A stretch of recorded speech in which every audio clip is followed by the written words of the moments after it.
నేనిక్కడ చెప్పేదేమిటంటే, చూడండి, సౌందర్యం అనేది వ్యక్తిగత అభిప్రాయం. జర్నల్ ఆఫ్ ఎ లీడర్కు మళ్ళీ స్వాగత. ఇంటర్నెట్లో ఎన్నో దంత సంబంధిత అపోహలున్నాయి. నన్ను కొంతమంది రోగులు అడిగారు, రూట్ కెనాల్ క్యాన్సర్కు కారణమవుతుందా అని. అందుకే వారు నిమ్మరసం, ఉప్పు, ఇంతేకాదు ఇప్పుడు టూత్పేస్ట్లో చక్కగా చార్కోల్ కూడా కలుపుతున్నారు. దాన్ని ఒక బ్రాండ్గా మార్చి వదిలేశారు. అందుకే ఈ అపోహలను చెదరగొట్టడానికి మనతో పాటు బెంగళూరులోని ఉత్తమ ఎండోడాంటిస్ట్లో ఒకరున్నారు. ఆయన ఒక మాజీ ప్రొఫెసర్ కున్నా. ఆయన సెలబ్రిటీ డెంటిస్టే మరియు స్మైల్ డెంటల్ కేర్ వ్యవస్థాపకుడు కూడా. పునీస్ రాజ్ కుమార్ను చికిత్స చేయడంలో మీ అనుభవం ఎలా ఉంది? భౌతిక శాస్త్రం లేదా గణితంలో మీకు సమస్యలు ఉంటే వాటిని కలుపుకోవద్దు. అలా చేసి ఏదైనా రైట్ మార్కులు తెచ్చుకుని మెడికల్ లేదా డెంటల్ సీటు పొందాలని చూడొద్దు. ఆశ్చర్యకరంగా ఆయన ఫిట్నెస్ అభిమాని కూడా. దాదాపు 50 హాఫ్ మ్యారథాన్లను పూర్తి చేశారు. అది నాకు చాలా ఇష్టమైన విషయం. దాన్ని చేయడం, అదే క్రమశిక్షణ నాకు నా వృత్తిలో కూడా ఎంతో ఉపయోగపడింది. నేమో మనతో పాటు ఉన్నారు డాక్టర్ మనో. ఈ కార్యక్రమానికి స్వాగత. ధన్యవాదాలు అంశు, నన్ను ఆహ్వానించినందుకు. మీ బ్యాడ్జ్పై చాలా స్టార్స్ ఉన్నాయి. మీ ప్రయాణాన్ని మాకు వివరించండి.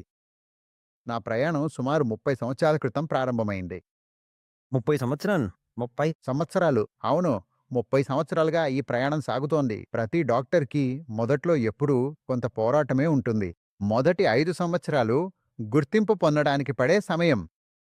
తర్వాత అది నెమ్మదిగా జరుగుతుంది. కానీ ప్రతి డాక్టర్, ముఖ్యంగా డెంటిస్టులు, వృత్తిని ప్రారంభించినప్పుడు మేము బోధనతో మొదలుపెట్టాలని కోరుకుంటాం. సమాంతరంగా కన్సల్టేషన్తో పాటు మన స్వంత క్లినిక్ కూడా ప్రారంభించాలని కోరుకుంటాం. నాకు అదృష్టంగా ఈ 3 పనులను ఒకేసారి చేయగలిగాను. అది నిజంగా పాయింట్ ఏ నుండి పాయింట్ బికి పరుగులు పెట్టడం, విశ్రాంతి లేకుండా ఉండేది. అది చేయడానికి 10 మందికున్న బలంతో చేయాల్సొచ్చేది. మెల్ల ఇది స్థాపించడానికి నాకు చాలా సమయం పట్టింది. నేను నమ్మేదొక్కటే, సరైన డయాగ్నోసిస్ చెయ్యాలి, నిజాయితీగా ఉండాలి, పని నిబద్ధతతో చెయ్యాలి. అంటే అక్కడ్నించి ఇప్పటి వరకు నేనున్న స్థాయికి రావడం చాలా పెద్ద ప్రయాణం. డెంటిస్ట్రీ మీ మొదటి ఎంపికేనా? అవును, నేను ఎంపిక చేసుకోవాలనుకున్నప్పుడు డెంటిస్ట్రీ ఖచ్చితంగా నా మొదటి ఎంపికే. ముఖ్యంగా ఇది మొత్తం ఏవైనా రోగుల ముఖాకృతిని మార్చడంలో ప్రత్యేక ఆకర్షణ ఉంది. అందుకే ఇతర వృత్తులతో పోలిస్తే నేను డెంటిస్ట్ అవ్వాలని అనుకున్నాను. ఎందుకంటే నా సీనియర్లలో కొంతమందిని ఇదే వృత్తిలో చూశాను. అందువల్ల వాళ్ళని చూసి నేను నిజంగా ప్రేరణ పొందాను. అందువల్ల మీరు అండర్ గ్రాడ్స్లో చేరినప్పుడు మాస్టర్స్ కూడా చేయాలని ముందే తెలుసా? లేదా తర్వాత తెలుసుకున్నారా? మీరు అనుకున్నారా, సరే ఇదే నేను చేయాలనుకుంటున్నది అని, నేను దీన్ని పూర్తిగా ఉపయోగించుకోవాలనిపించిందా? బావుంది. మనం చేతి పని ఎలా ఉంటుందో తెలుసుకుంటాం కదా! సిద్ధాంతపరంగా అయితే ఖచ్చితంగా నేనో సగటు విద్యార్థిని. కానీ ప్రాక్టికల్‌గా పనిచేసే అనుభూతి వచ్చినప్పుడు, ప్రత్యేకంగా క్లినిక్స్‌లోకి వెళ్ళినప్పుడు, మీరు ఏ స్పెషాలిటీకి వెళ్ళాలో అప్పుడు అర్థమవుతుంది. కాబట్టి నిజంగా నేను ఏ రంగంలోకి వెళ్ళాలో అనిపించింది. అంటే ఎస్థెటిక్స్, కాస్మెటిక్ డెంటిస్ట్రీ, ఎండోడాంటిక్స్ వంటి రంగాల్లోకి. నా చేతి పనిని చూసిన తర్వాత, నేను ఏదిలో నిపుణుడినో తెలుసుకున్న తర్వాత. దీనికి నైపుణ్యం కావాలి. అవును, అంతేకాకుండా ఈ ఎండోడాంటిక్స్ రంగం మరియు మనం కన్జర్వేటివ్ డెంటిస్ట్రీ లేదా కాస్మెటిక్ డెంటిస్ట్రీ అని పిలిచే రంగం, ఇదే ప్రధానంగా ప్రజల సమస్యలతో వచ్చే కేసు. మీరు బ్యాచిలర్ పూర్తి చేసిన తర్వాత ఆ ప్రారంభ రోజుల్లో మీకు ఎదురైన కష్టాలెలా ఉండేవి? మీరు పని చేశారా? లేదా నేరుగా మాస్టర్స్ చేయడానికి వెళ్లారా? నాతో ఇస్తే నాకు అదృష్టం కలిసొచ్చింది. నేరుగా పోస్ట్ గ్రాడ్యుయేషన్‌లో చేరే అవకాశం వచ్చింది. మా బ్యాచ్‌కి 2 సంవత్సరాల పోస్ట్ గ్రాడ్యుయేషన్ చివరిది. ఆ తర్వాత ఇప్పుడది 3 ఏళ్లుగా మారింది. 3 మరియు అర సంవత్సరంలో 97లోనే నేను నా పోస్ట్ గ్రాడ్యుయేషన్ పూర్తి చేశాను. అది చాలా బిజీగా ఉండేది. సుమారు 25 ఏళ్ల వయసులో నేను నా పోస్ట్ గ్రాడ్యుయేట్ డిగ్రీతో తిరిగి బెంగుళూరుకొచ్చాను. చాలా ఆశయాలతో ఉన్నాను. అవును, నాకప్పట్లో డెంటిస్ట్రీని పూర్తిగా మార్చాలని, దానికి కొత్త రూపం ఇవ్వాలని చాలా ఆసక్తుండేవి. ఆ ఎనర్జీ కూడా నాలో ఉండేవి. మీరు ఇంకా అలాగే ఉన్నారు. అవును, ఏదైనా సరే దేవుడికి కృతజ్ఞతలు. అసలిదంతా దేవుడిచ్చిన వరమే అని జెప్పాలి. అవును, అప్పట్నుంచి ఇది చాలా పెద్ద ప్రయాణం అయింది. మీ మాస్టర్స్ తర్వాత మీరు ఎవరి వద్దైనా పని చేశారా? లేదా నేరుగా మీ సొంత క్లినిక్ ప్రారంభించారా? నిజానికి నా మాస్టర్స్ సమయంలో నేను నా ప్రొఫెసర్ దగ్గర శిక్షణ పొందాను. అసలు డెంటిస్ట్రీలో చూస్తే మనకొచ్చే పనిలో 20-30% వరకు అది చూస్తూ నేర్చుకోవటమే జరుగుతుంది. మీరు గంటల తరబడి నిలబడి సెక్షన్లు పట్టుకుని ఎవరో పని చేస్తున్నదాన్ని గమనిస్తూ ఉండాలి. మరియు మీ చేతి పని కూడా మీరు చూసిన దానికి సరిపోయేలా పర్ఫెక్ట్‌గా ఉండాలి. అది అనుభవంతోనే వస్తుంది. అలాగే మీరు ప్రైవేట్ ప్రాక్టీస్‌లోకి వచ్చిన తర్వాత ఏదీ తప్పు జరగకూడదు. మీరు చాలా ఖచ్చితంగా ఉండాలి పని విషయంలో. ఏ రోగిపై కూడా తప్పు జరగకూడదు. మీరు ఎక్కడైనా కన్సల్టింగ్ చేస్తున్నా, లేదా మీ స్వంత క్లినిక్‌లో పనిచేస్తున్నా, మీరు పని ప్రారంభించినప్పుడు ప్రతిష్టే ముఖ్యమైనది. మీ పరిచయంలో మాజీ ప్రొఫెసర్ అని కూడా ఉంది. దాని గురించి మాతో మాట్లాడగలరా? తొలి 8 ఏళ్లు నేను బోధనలో ఉన్నాను. అదే చేశాను. మీకు బోధన నచ్చిందా? అవును. చాలా నచ్చింది. నాకు బోధనంటే చాలా ఇష్టం. అదృష్టవశాత్తు నాకొక బ్రేక్ త్రూ వచ్చింది. అందులో నేను పార్ట్ టైమ్ టీచింగ్ పని చేయగలిగాను. అదేలా చేయడాన్ని నేను ఆస్వాదించాను. ఇది కూడా మీకు తాజా అభిప్రాయాలు, డెంటిస్టులో జరిగే మార్పుల గురించి అప్డేట్‌గా ఉండటానికి సహాయపడుతుంది. నాకు బోధన చాలా నచ్చింది, కానీ అది కొంతకాలం మాత్రమే. సుమారు 8 ఏళ్ల పాటు మాత్రమే జరిగింది. మీరు బోధనను కొనసాగించాలనుకోలేదేంటి? ఇప్పుడు మీరు బోధించాలనుకోకపోవడానికి కారణం ఏమిటి? అది ఏమవుతుందంటే, చూడండి, డెంటిస్ట్రీలో గుర్తింపు పేషెంట్స్ లేదా మీకు తెలిసిన వాళ్ళ మధ్యన మీరెక్కడో బోధిస్తున్నానని చెప్పినప్పుడు వాళ్ళు మొదట అడిగేది మీ క్లినిక్ ఎక్కడుంది అనే ప్రశ్నే. అదే సాధారణంగా ఉండే ట్రెండ్. అందుకే నేను నా పోస్ట్ గ్రాడ్యుయేషన్ పూర్తయ్యాక వెంటనే క్లినిక్ ప్రారంభించాలనుకున్నాను. మీకు పెద్ద ఎత్తున గుర్తింపు రావాలంటే మీకే సొంతంగా ఒక క్లినిక్ ఉంటేనే సాధ్యమవుతుంది.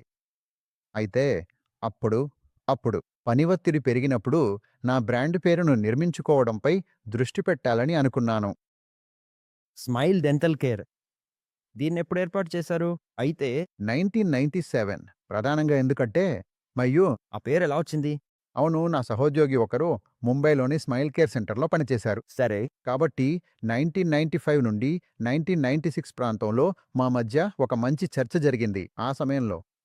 అందుకే నా క్లినిక్కు స్మైల్ డెంటల్ కేర్ అని పేరు పెట్టాలని నా మనసులో ఒక కల ఉండేది. అది 1997లో నా క్లినిక్‌ను ప్రారంభించినప్పుడు నెరవేరింది. ఇంకా ట్యాగ్‌లైన్ కూడా డిజైనింగ్ స్మైల్స్. అది ఎంత ఆకర్షణీయమైన ట్యాగ్‌లైన్. కాదు కాదు. డిజైనింగ్ స్మైల్ అనేది నా అనుమానంలో నేను 3M అనే కంపెనీ నుండి తీసుకున్నాను కావచ్చు. కానీ డిజైనింగ్ స్మైల్స్ అంటే అవును. మీరొక స్మైల్ డిజైనింగ్ డెంటిస్ట్ అయితే మీరు అందరి చిరునవ్వులను ప్రకాశవంతంగా చేయాల్సుంటుంది. కానీ చివరికి మనం చూస్తున్నదంతా కాస్మెటిక్ వర్క్ గురించే. అది ఏ రోగికైనా మంచి చిరునవ్వును ఇస్తుంది. స్మైల్ డెంటల్ కేర్ గురించి మాట్లాడితే మీరు మొదటగా ఎక్కడ సెటప్ ప్రారంభించారు?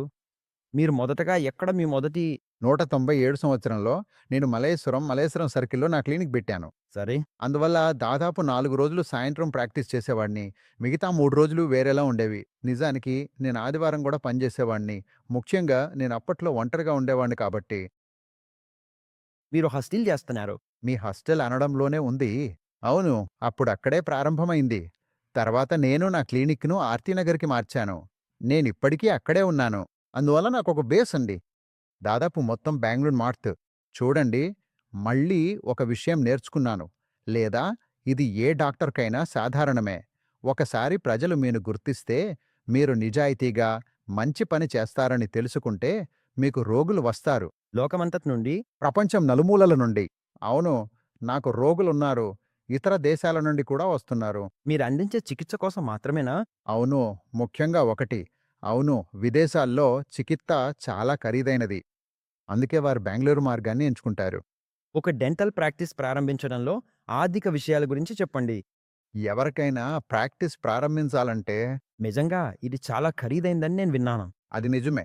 డెంటల్ ప్రాక్టీస్ ఏర్పాటు చేయడం నిజంగా చాలా ఖరీదైనదే. కానీ మళ్ళీ మీరు ఖచ్చితంగా లోన్ తీసుకుని ప్రారంభించవచ్చు. ఒకటి, మీరెలా ప్రారంభించారు? మీరేదన్నా పొదుపు చేశారా? అవును, నాకు కొంత పొదుపు ఉంది. ఎందుకంటే ఆ రోజుల్లో ఒక డెంటల్ చైర్ ధర సుమారు 3-4 లక్షలుండేది. క్లినిక్ ఏర్పాటు చేయడానికి కనీసం 10 లక్షలు ఖర్చవుతుండేది. అలానే. ఈ రోజుల్లో అయితే అది 40-50 లక్షల వరకు పెరిగింది. అంటే ఒక బీడీఎస్ గ్రాడ్యుయేట్ తన సొంత క్లినిక్ ప్రారంభించాలంటే అతనికి 50 లక్షలు అవసరం. దాదాపు స్థలం, సెటప్ చేయడం, అంతర్గత పనులు, అడ్వాన్స్, అద్దె లేదా స్థలం కొనుగోలు చేయడం, ఇవన్నీ కలిపితే అవి ఆధారపడి ఖర్చు చాలా ఎక్కువే అవుతుంది. మనం కొన్ని అపోహల గురించి మాట్లాడాం గదా! అవి నిజమేనా? హానికరమా? ప్రమాదకరమా? విషపూరితమా? అనే విషయాన్ని మీరు వివరించి ప్రేక్షకులకు చెప్పండి. మొదటి అపోహ సిల్వర్ ఫిల్లింగ్స్ గురించి. ఇందులో మెర్క్యూరీ, సిల్వర్ ఉంటాయి. ఇది ప్రమాదకరమా? ఇది విషపూరితమా? ఇప్పుడు ఇంటర్నెట్‌లో దీనిపై చాలా చర్చ జరుగుతోంది కదా! అవును. ఇప్పుడు మెర్క్యూరీ నిజంగా విషపూరితనే. కానీ అది మిశ్రమంలో కలిపినప్పుడు, అంటే 2 లేదా 3 రకాల లోహాలు మెర్క్యూరీతో కలిపి పొడి రూపంలో మిశ్రమం తయారవుతుంది. దాన్ని నేరుగా నోటిలో సిల్వర్ ఫిల్లింగ్స్‌గా ఉపయోగిస్తారు. ఇప్పుడు కొన్ని దేశాలు దీన్ని నిషేధించాయి. కానీ వారు దీన్ని రోగులపై ఉపయోగించడాన్ని మాత్రమే నిషేధించారు. కానీ ఏ పాఠ్యపుస్తకంలోనూ దీన్ని తొలగించలేదు. అవును, వారు ఏ పాఠ్యపుస్తకంలోనూ దీన్ని తొలగించలేదు.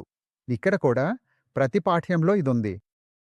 అండర్ గ్రాడ్యుయేషన్‌లోనూ మెర్క్యూరీతో కూడిన సిల్వర్ ఫిల్లింగ్స్ గురించి నేర్పుతారు. పోస్ట్ గ్రాడ్యుయేషన్‌లోనూ అలాగే. మీరు ఆ పాఠ్యపుస్తకంలోంచి మెర్క్యూరీ లేదా సిల్వర్ ఫిల్లింగ్‌లు తీసేస్తే పాఠ్యం నిజంగా చెప్పాలంటే డెంటిస్ట్రీలో నేర్పడానికి ఏమీ ఉండదు. నన్నడిగితే ఒక మంచి సిల్వర్ ఫిల్లింగ్ బాగా వేసినప్పుడు దాన్ని కేవలం మెరుగైన కాస్మెటిక్ ఫిల్లింగ్ కోసం మార్చొద్దని చెప్పడం సరైంది కాదు. కాబట్టి ఇప్పుడు దంతరంగు ఫిల్లింగ్స్ వచ్చాయి. ఇవే సిల్వర్ ఫిల్లింగ్లను మార్చాలని, అవి చూడటానికి బాగుంటాయని అంటున్నారు. అలా చేయడం తప్పు. అయితే ప్రస్తుతం ఉన్న అమాల్గమ్ ఫిల్లింగ్‌లను మార్చాలా? వేసుకోవాలా? లేక తీసేయాలా? నేను 30 నుండి 35 సంవత్సరాల పాత అమాల్గమ్ ఫిల్లింగ్‌ను చూశాను. బాగా మెయింటైన్ చేసి ఎలాంటి తుప్పు లేకుండా ఉంటే దాన్ని ఎప్పుడూ తాకొద్దు, ఎప్పుడూ మార్చొద్దు. పాత సిల్వర్ ఫిల్లింగ్‌ను ఎప్పుడూ మార్చొద్దు. ఇది నా విధానం. ఒక ఫిల్లింగ్‌ను బాగా మెయింటైన్ చేయడానికి మీరు కొన్ని సూచనలు చెప్పగలరా? చాలా, చాలా ఎక్కువ కాలం పాటు? మంచి మౌఖిక పరిశుభ్రతతోనహా! చాలా మంచి మౌఖిక పరిశుభ్రత. అంతేగాకుండా ప్రతి 6 నెలలకొకసారి డెంటిస్ట్ దగ్గర పీరియాడిక్ చెక్ చేయించుకోవాలి. మీ పాత సిల్వర్ ఫిల్లింగ్స్ 10 సంవత్సరాల కంటే ఎక్కువ వయసున్నవైతే అవి ఇంకా బాగున్నాయా? లేక మార్చాల్సిన అవసరం ఉందా అని మీరు చెక్ చేయించుకోవాలి. సరే, మీరు సిల్వర్ ఫిల్లింగ్‌ను మార్చాల్సిన అవసరం వచ్చినా కూడా, ఎందుకంటే నెట్‌లో చాలా సమాచారం అందుబాటులో ఉంది గాబట్టి, ఆ ఎంపికను పేషెంట్‌కివ్వండి. వారు పళ్ళ రంగు ఫిల్లింగ్ కావాలనుకుంటున్నారా? లేక సిల్వర్ ఫిల్లింగ్ కావాలనుకుంటున్నారా అనేది పేషెంట్ ఎంచుకునేలా చేయండి. కానీ మీరు నన్నడిగితే ఈ రెండింట్లో వెనుక పళ్ళకు అంటే పోస్టీరియర్ టూత్‌కి సిల్వర్ ఫిల్లింగ్ ఎప్పుడూ సరైనదే. మరియు ఎవరి నోట్లో అయినా ఒకటుంటే దాన్నెప్పుడూ మార్చవద్దు. సరే, మీరు రూట్ కెనాల్ స్పెషలిస్ట్‌వేగా? మీరు రూట్ కెనాల్ క్యాన్సర్‌కు కారణమవుతుందని చాలా రూమర్లు లేదా అపోహలు విన్నారని నాకు నమ్మకముంది. అది చాలా, చాలా పెద్ద వ్యాఖ్య. దీనిపై నెట్‌ఫ్లిక్స్‌లో ఒక డాక్యుమెంటరీ కూడా వచ్చింది. మీరు దాని గురించి వినుండవచ్చు. ఇది వివరించడానికి మీకంటే మంచి వ్యక్తి ఇంకెవ్వరూ లేరు. అందుకే చెప్పండి, రూట్ కెనాల్ వల్ల క్యాన్సర్ వస్తుందా? ఇది 2 సంవత్సరాల క్రితం మొదలైంది. నన్ను కొంతమంది రోగులు అడిగారు, రూట్ కెనాల్ వల్ల నిజంగా క్యాన్సర్ వస్తుందా అని. నిజమైన సమాధానం ఏమిటంటే, నేను రూట్ కెనాల్ స్పెషలిస్ట్‌గా చెప్పాలంటే ఖచ్చితంగా కాదు. ఇప్పుడు ఈ రోగులు నన్ను ఇలా ఎందుకు అడుగుతున్నారు అని నేను లోతుగా తెలుసుకున్నప్పుడు, ఇది ప్రధానంగా సోషల్ మీడియాల వల్లే జరిగింది. నిజానికి ముఖ్యంగా. నేను కూడా ఇన్‌స్టాలో ఒక పోస్ట్ చూశాను. అందులో రూట్ కెనాల్ గురించి చెప్పింది. ప్రతి బ్రెస్ట్ క్యాన్సర్ రోగికి వారి నోట్లో రూట్ కెనాల్ ఉందని అందులో చెప్పారు. అది పూర్తిగా తప్పు వ్యాఖ్య. ఇలాంటి విషయాన్ని నేను నా సీనియర్లతో కూడా చర్చించాను. వారు కూడా ఇదే ఫ్యాకల్టీలో ఉన్నారు. కానీ మీ పాడ్‌కాస్ట్ ద్వారా ఆ అపోహను క్లియర్ చేయాలని నేననుకున్నాను. చూడండి, రూట్ కెనాల్‌కు ప్రత్యామ్నాయం ఏమిటి? రూట్ కెనాల్‌కు ప్రత్యామ్నాయం ఎక్స్‌ట్రాక్షన్, పళ్ళు తీసివేయడం. ఇప్పుడు ఎక్స్‌ట్రాక్షన్ తర్వాత వచ్చే తదుపరి విషయమేమిటి? మీరొక పళ్ళను రీప్లేస్ చేయాల్సుంటుంది. ఏంతో అంటే బయోసింథెటిక్ ఇంప్లాంట్స్‌తో. అదే వారు ప్రమోట్ చేస్తున్నది. అప్పుడు నాకసలు నిజం తెలిసింది. అంటే ఇవి బయోసింథెటిక్ ఇంప్లాంట్స్ తయారు చేసే కంపెనీలు సృష్టించిన తప్పుడు కథనం. వారు రూట్ కెనాల్ క్యాన్సర్‌కు కారణమని చెబుతూ ఈ తప్పుడు కథనాన్ని తీసుకొచ్చారు. అది నిజం గాదు. ఖచ్చితంగా. పూర్తిగా కను లేదు. ఎందుకంటే రూట్ కెనాల్ వెనుక శాస్త్రీయ కారణం ఉంది. ఇది దశాబ్దాలుగా జరుగుతోంది. అవును. మిలియన్ల మంది రోగులు రూట్ కెనాల్ చికిత్స ద్వారా తమ పళ్లను రక్షించుకున్నారు. ఇది నిరూపితమైన విషయం. మరే మేం ప్రాక్టీస్ చేస్తున్నాం. ఖచ్చితంగా. అది మేము ఎప్పుడో ప్రారంభంలో రోగులు నన్నడిగినప్పుడు రూట్ కెనాల్ క్యాన్సర్‌కు కారణమా అని నాకు చిరాకొచ్చేది. నేను వారికిలా చెప్పేవాణ్ణి. చూడండి, నేను దీన్ని ఆవిష్కరించలేదు. నేను కేవలం దీన్ననుసరిస్తున్నాను. కానీ మళ్ళీ మీకు సరైన సమాధానం అవసరం. మీరేదైనా రోగిని మీ పాడ్‌కాస్ట్ ద్వారా ఒప్పించడానికి ప్రయత్నిస్తున్నప్పుడు, సరే, మీకు సరైన సమాధానం ఉండాలి కదా! నా అభిప్రాయం ఏమిటంటే, ఈ అపోహను తొలగించాలి. రూట్ కెనాల్ అనేది మీ పళ్లను రక్షించడానికి చేసే చికిత్స. మరియు పళ్ళు ఖచ్చితంగా ఇవి దేవుడిచ్చిన వరం. మీ పళ్లకు కనీసం 10% జీవితమున్నా ఎప్పుడూ మీ పళ్లను తీసేయకండి. అంటే 30 సంవత్సరాలుగా ప్రాక్టీస్‌లో ఉన్నారు కదా!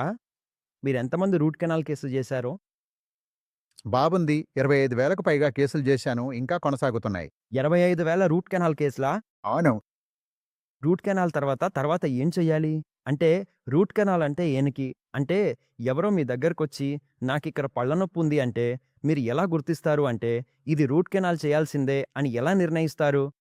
Root canal. ఈ పళ్ళు రూట్ కెనాల్ చేయించుకోవాలి. కరెక్ట్. చూడండి, ఎనామెల్ అనేది మన శరీరంలో అత్యంత గట్టి నిర్మాణం. మీ మనిషి శరీరంలో. ఇది మీ ఎముక కంటే గూడా గట్టిని. ఎనామెల్ క్షీణించి గుబ్బ ఏర్పడాలంటే దానికి కొన్ని బాహ్య కారణాలు అవసరం. మొదటి బాహ్య కారణం అంటే ఖచ్చితంగా ఆహారం. అంటే రోగి ఏమి తింటాడో అది. ఇప్పుడు ఆహారంతో పాటు కొంతమంది సలైవా నుండి కూడా కొంత సహాయం అవసరం. మరియు సూక్ష్మజీవులతో కలిసి అవి లోపలికి తవ్వడం ప్రారంభించి గుబ్బను ఏర్పరుస్తాయి. అసలు అవి పళ్లను డీమినరలైజ్ చేయడం ప్రారంభిస్తాయి. అందుకే మేం ప్రతి రోగికి చెప్తాం ఆ విషయంలో చెకప్ చేయించుకోమని. ప్రతి 6 నెలలకొకసారి చెకప్ చేయించుకుంటే అప్పటికే ఏర్పడిన ప్రారంభ గుబ్బను గుర్తించవచ్చు. ఇది ప్రాథమిక నివారణ దశను దాటి ఉంటుంది. మొదట మీరు చూస్తే అవును గుబ్బ కనిపిస్తుంది, అది మొదటి దశలో ఉంది, మీరు ఖచ్చితంగా దాన్ని ఫిల్లింగ్ చేయించుకోవచ్చు. ఇప్పుడు చికిత్స చేయకుండా వదిలేస్తే అంటే చికిత్స చేయకుండా వదిలేస్తే అవును అలా కావచ్చు. రోగి బిజీగా ఉంటారు. వాళ్ళు రావడానికి వీలు పడదు.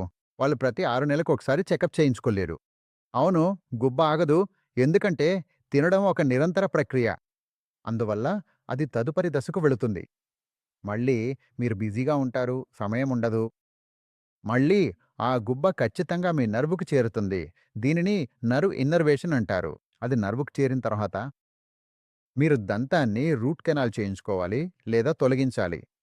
ఈ రెండింటిలో ఒకటి. ఈ ఎంపికను సాధారణంగా రోగి తీసుకోవాలి. కానీ సరైన ఎంపిక ఎప్పుడూ రూట్ కెనాల్ చేయించుకోవడమే. ఎందుకంటే మీరు నోరు తెరిచి చూస్తే అందులో 25% పళ్ళే కనిపిస్తాయి. మీరు పళ్ళను కాపాడుతున్నాం. అవును, మిగిలిన దంతభాగం, దాచిన భాగాన్ని రూట్స్ అంటారు. అవి 75%. అందువల్ల నోరులో కనిపించే దంతానికి కేవలం 12% నష్టం జరిగినా అది వెళ్ళి క్యావిటీ నర్వ్ను తాకే వరకు వెళ్ళకండి. ఇప్పుడు కేవలం 12% నష్టం కోసం మీరు ఆ పళ్లను తీసేయడం ద్వారా ఎందుకు శిక్షించాలి? మీకు బలంగా ఎముకలు, దంతమాంసాలు పట్టుకునున్న పళ్ళున్నాయి. అవి చాలా బలంగా ఉంటాయి. రూట్ కెనాల్ థెరపీ చేయించేటప్పుడు ఈ విషయాన్ని తప్పకుండా పరిగణనలోకి తీసుకోవాలి. సరే. మరియు స్మైల్ డెంటల్ కేర్. నేను విన్నాను. ఇది రోగులతో పాటు పెంపుడు జంతువులను అనుమతించే మొదటి డెంటల్ ప్రాక్టీస్ అని. ఇది కొత్త విషయం. అవును. అవునవునవునా! ఇది సుమారు 3 ఏళ్ల క్రితం జరిగింది. నా దగ్గరకొచ్చిన ఓ రోగి ఆమె నన్నడిగింది, డాక్టర్, మీరు చికిత్స చేస్తున్నప్పుడు నేను నా పెంపుడు జంతువుని తీసుకురావచ్చా అని. ఏదైనా ఒత్తిడిని తగ్గించగలిగితే మంచిదే. ఎందుకంటే చూడండి, రూట్ కెనాల్ అనేది చాలా ఒత్తిడిని కలిగించే చికిత్స. నేను చూసిన కొన్ని డాక్యుమెంటరీల్లో కూడా రోగులు చెప్పిన విషయాలున్నాయి. ఈ రోజుల్లో చూడండి, ప్రతి ఒక్కరూ రూట్ కెనాల్ చేస్తున్నారు.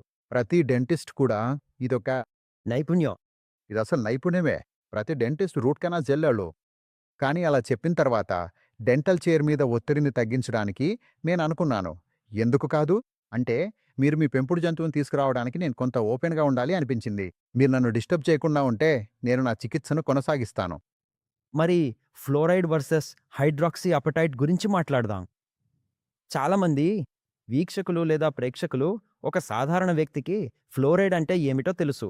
ఎందుకంటే వారు కెమిస్ట్రీలో అది తరచుగా వింటుంటారు. వింటారు. వారు టూత్‌పేస్ట్ మీద కూడా చూస్తారు. ఈ కొత్త పదం హైడ్రాక్సీ అపటైట్. ఇదేమిటి? ఈ రెండింటి మధ్య తేడా ఏమిటి? మీరు వివరించగలనా? చూడండి, అసలు విషయానికొస్తే రెండూ మీ పళ్ళ ఎనామెల్‌ను రక్షించటంలో సహాయపడతాయి. సరే, అంటే రక్షణ విషయానికొస్తే ఏది రక్షణ కోసం కావాలనుకుంటావో అనే ప్రశ్న ఉండదు. అవి రక్షించగలిగితే చాలు. ఒకటి ఆపరేషన్ తర్వాతొచ్చే సున్నితత్వం నుంచి రక్షిస్తే, మరొకటి ఆమ్లం నుంచి రక్షిస్తుంది ఆ విషయంలో. హైడ్రాక్సీ అపటైట్ అనేది కొంచెం సురక్షితమైనది. పిల్లలకి ఇది నస పరిశోధన చెమ్మింది. అవునవును. అందుకే అసలు విషయానికొస్తే ఇది పిల్లలకు కొంచెం సురక్షితంగా ఉంటుంది. ఎందుకంటే వారు పొరపాటున మింగినా ఫ్లోరైడ్ లాగా ఎలాంటి ప్రతికూల ప్రభావాలు ఉండవు. కానీ మళ్ళీ రక్షణ బాగుంటే రెండింటినీ వాడొచ్చు. అవును, నేను రెండింటికి మద్దతిస్తాను. రెండింటిని కలిపి వాడొచ్చా? అవును. వాడవచ్చు. ఇది తప్పని అటి వాడక్కర్లేదు. చివరికి రక్షణ బాగుంటే చాలు. ఇది ప్రధానంగా టూత్ పేస్ట్‌లో వాడతారు. అవును. సరే. అందుకే మీ పళ్లకు సరైన రక్షణ లభిస్తే చాలు. అది ఫ్లోరైడ్ అయినా, హైడ్రాక్సీ యాపటైట్ అయినా పర్వాలేదు. అవును. ఎందుకు కాదు? అవును, వాడవచ్చు. అత్యంత ముఖ్యమైన విషయం ఏమిటంటే రాత్రి బ్రష్ చేయడం. ఇది ఉదయం బ్రష్ చేయడానికంటే చాలా ముఖ్యమైనది. అందుకే పిల్లల్ని లేదా నేర్చుకోవాలనుకునే ఎవరైనా వాళ్ళ నోటి పరిశుభ్రతను కాపాడుకోవడానికి రాత్రి బ్రష్ చేయడం మొదలుపెట్టాలి. రాత్రి బ్రష్ చేయండి అందరూ. డెంటిస్ట్ చెబుతున్నారు. రాత్రి బ్రష్ చేయండి. సరే. అయితే మీతో ఎవరైనా సంప్రదించారా? ఇప్పుడు నోటి పరిశుభ్రత విషయంలో చాలా పెద్ద బ్రాండ్లున్నాయి. Colgate, Pepsodent. ఈ బ్రాండ్లలో ఏదైనా మీతో వారి ఉత్పత్తిని ప్రమోట్ చేయమని సంప్రదించిందా?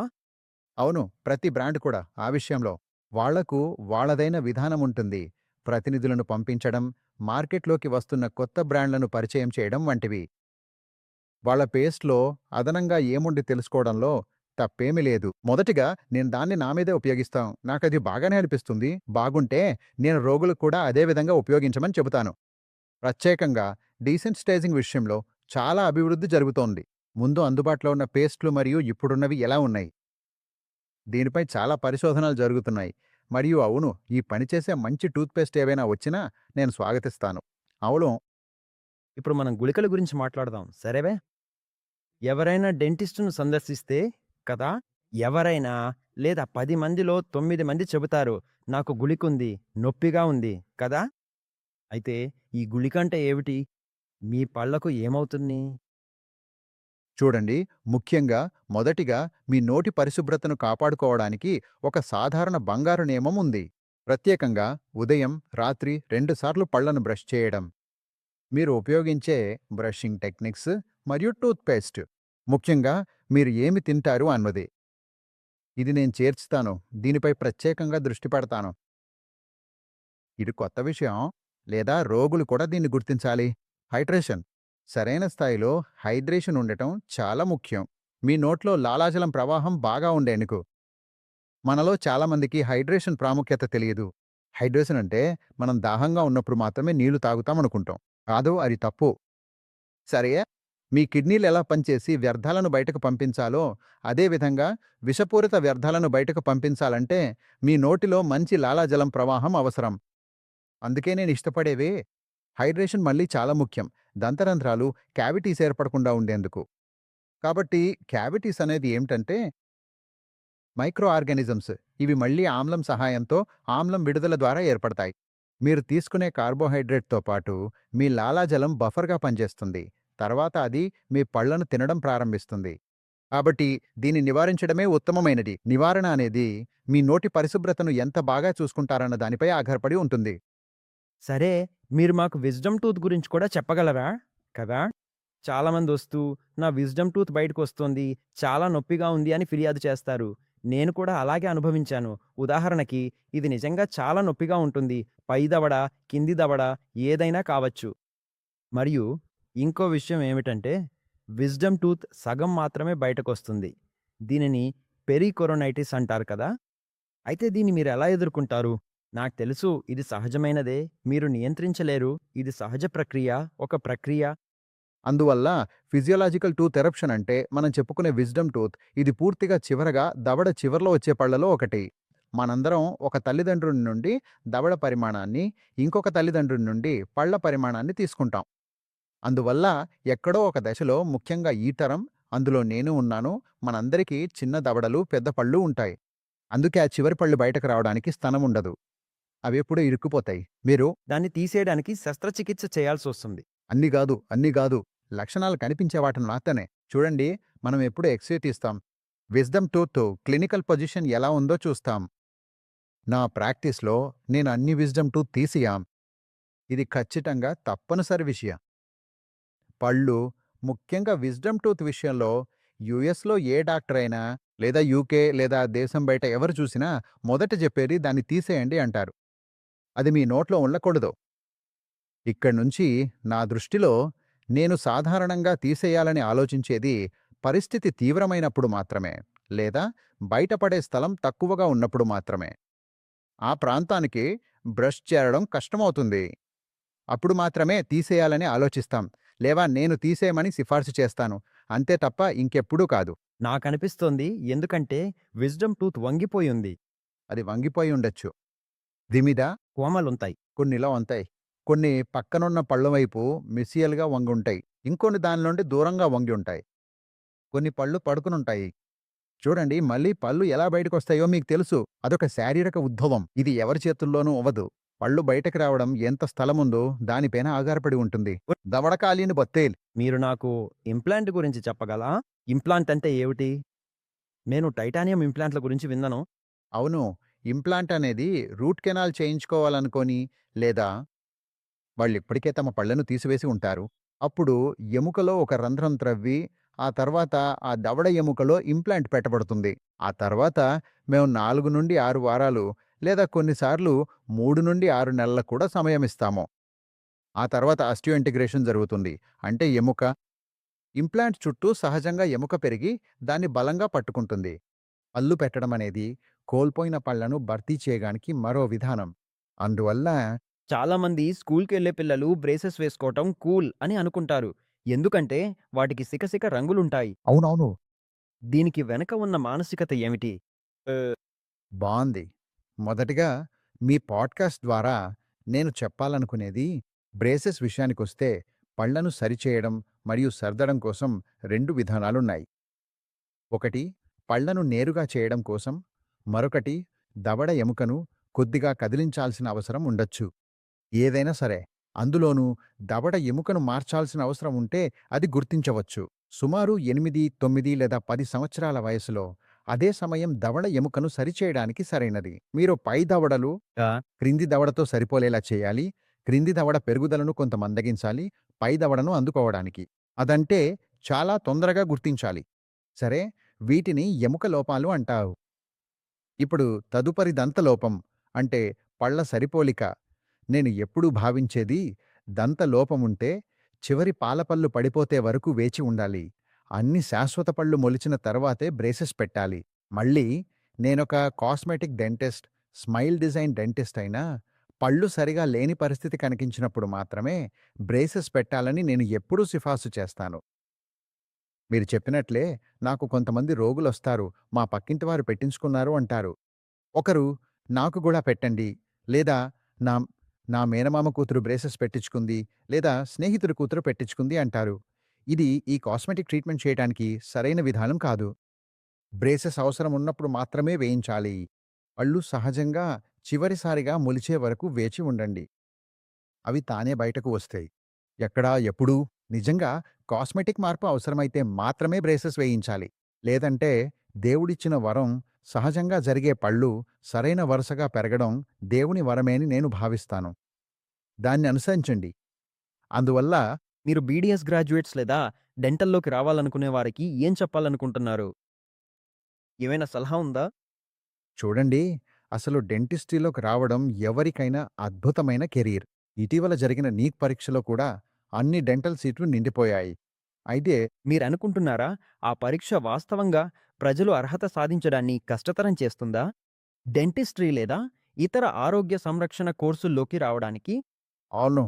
చూడండి, అసలు మీరు ఫిజిక్స్ పేపర్‌ను మొత్తం గణిత సమస్యలతో నింపి పరిష్కరించమని చెప్పలేరు. తర్వాత చివరికి సరే నీకు హెల్త్ కేర్‌లో లేదా ఏదైనా సీటొస్తుంది అని చెబుతారు. అందుకే కొంతమంది విద్యార్థులు మెడికల్ కోసం ప్రయత్నిస్తారు, కొంతమంది డెంటల్ కోసం, మరికొంతమంది ఆయుర్వేద, హోమియోపతి కోసం కూడా ప్రయత్నిస్తారు. ఫిజియోథెరపీ. ఫిజియోథెరపీ కూడా ఈ సంవత్సరం నుండి అది కూడా ఉంది. అందుకే నా అభిప్రాయం ప్రకారం ప్రభుత్వం ఒక లైఫ్ సైన్స్ పేపర్‌ను ఏర్పాటు చేయాలి. అందులో బోటనీ కూడా ఉండాలి. అది జూలాజీ కూడా కావచ్చు. అది కెమిస్ట్రీ కూడా కావచ్చు. ఇంకా ఎక్కువగా లైంగిక జ్ఞానం చేర్చాలి. అలాగే మానవ శరీరాన్ని కూడా చేర్చాలి. దానికి ప్రత్యేక పాఠ్యపుస్తకాన్ని తయారు చేయాలి. ఫిజిక్స్‌ను లేదా గణిత సమస్యలు ఉన్న పేపర్‌ను చేర్చకండి. అలా చేసి సీటు పొందమని చెప్పకండి. ఇది మెడికల్ లేదా డెంటల్ సీటు పొందడానికి సరిపడే హక్కు కాదు. లేదు అది తప్పువానిదో నేను చెప్పాను.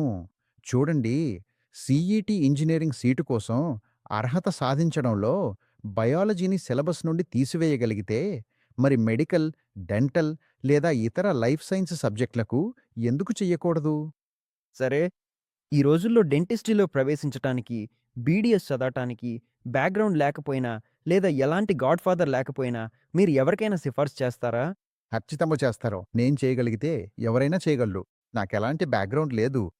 నా నాన్న డాక్టర్ కాదు. ఆయనకెప్పుడూ క్లినిక్ కూడా లేదు. కానీ చివరికి ఇందులో చాలా మంచి అవకాశాలున్నాయి.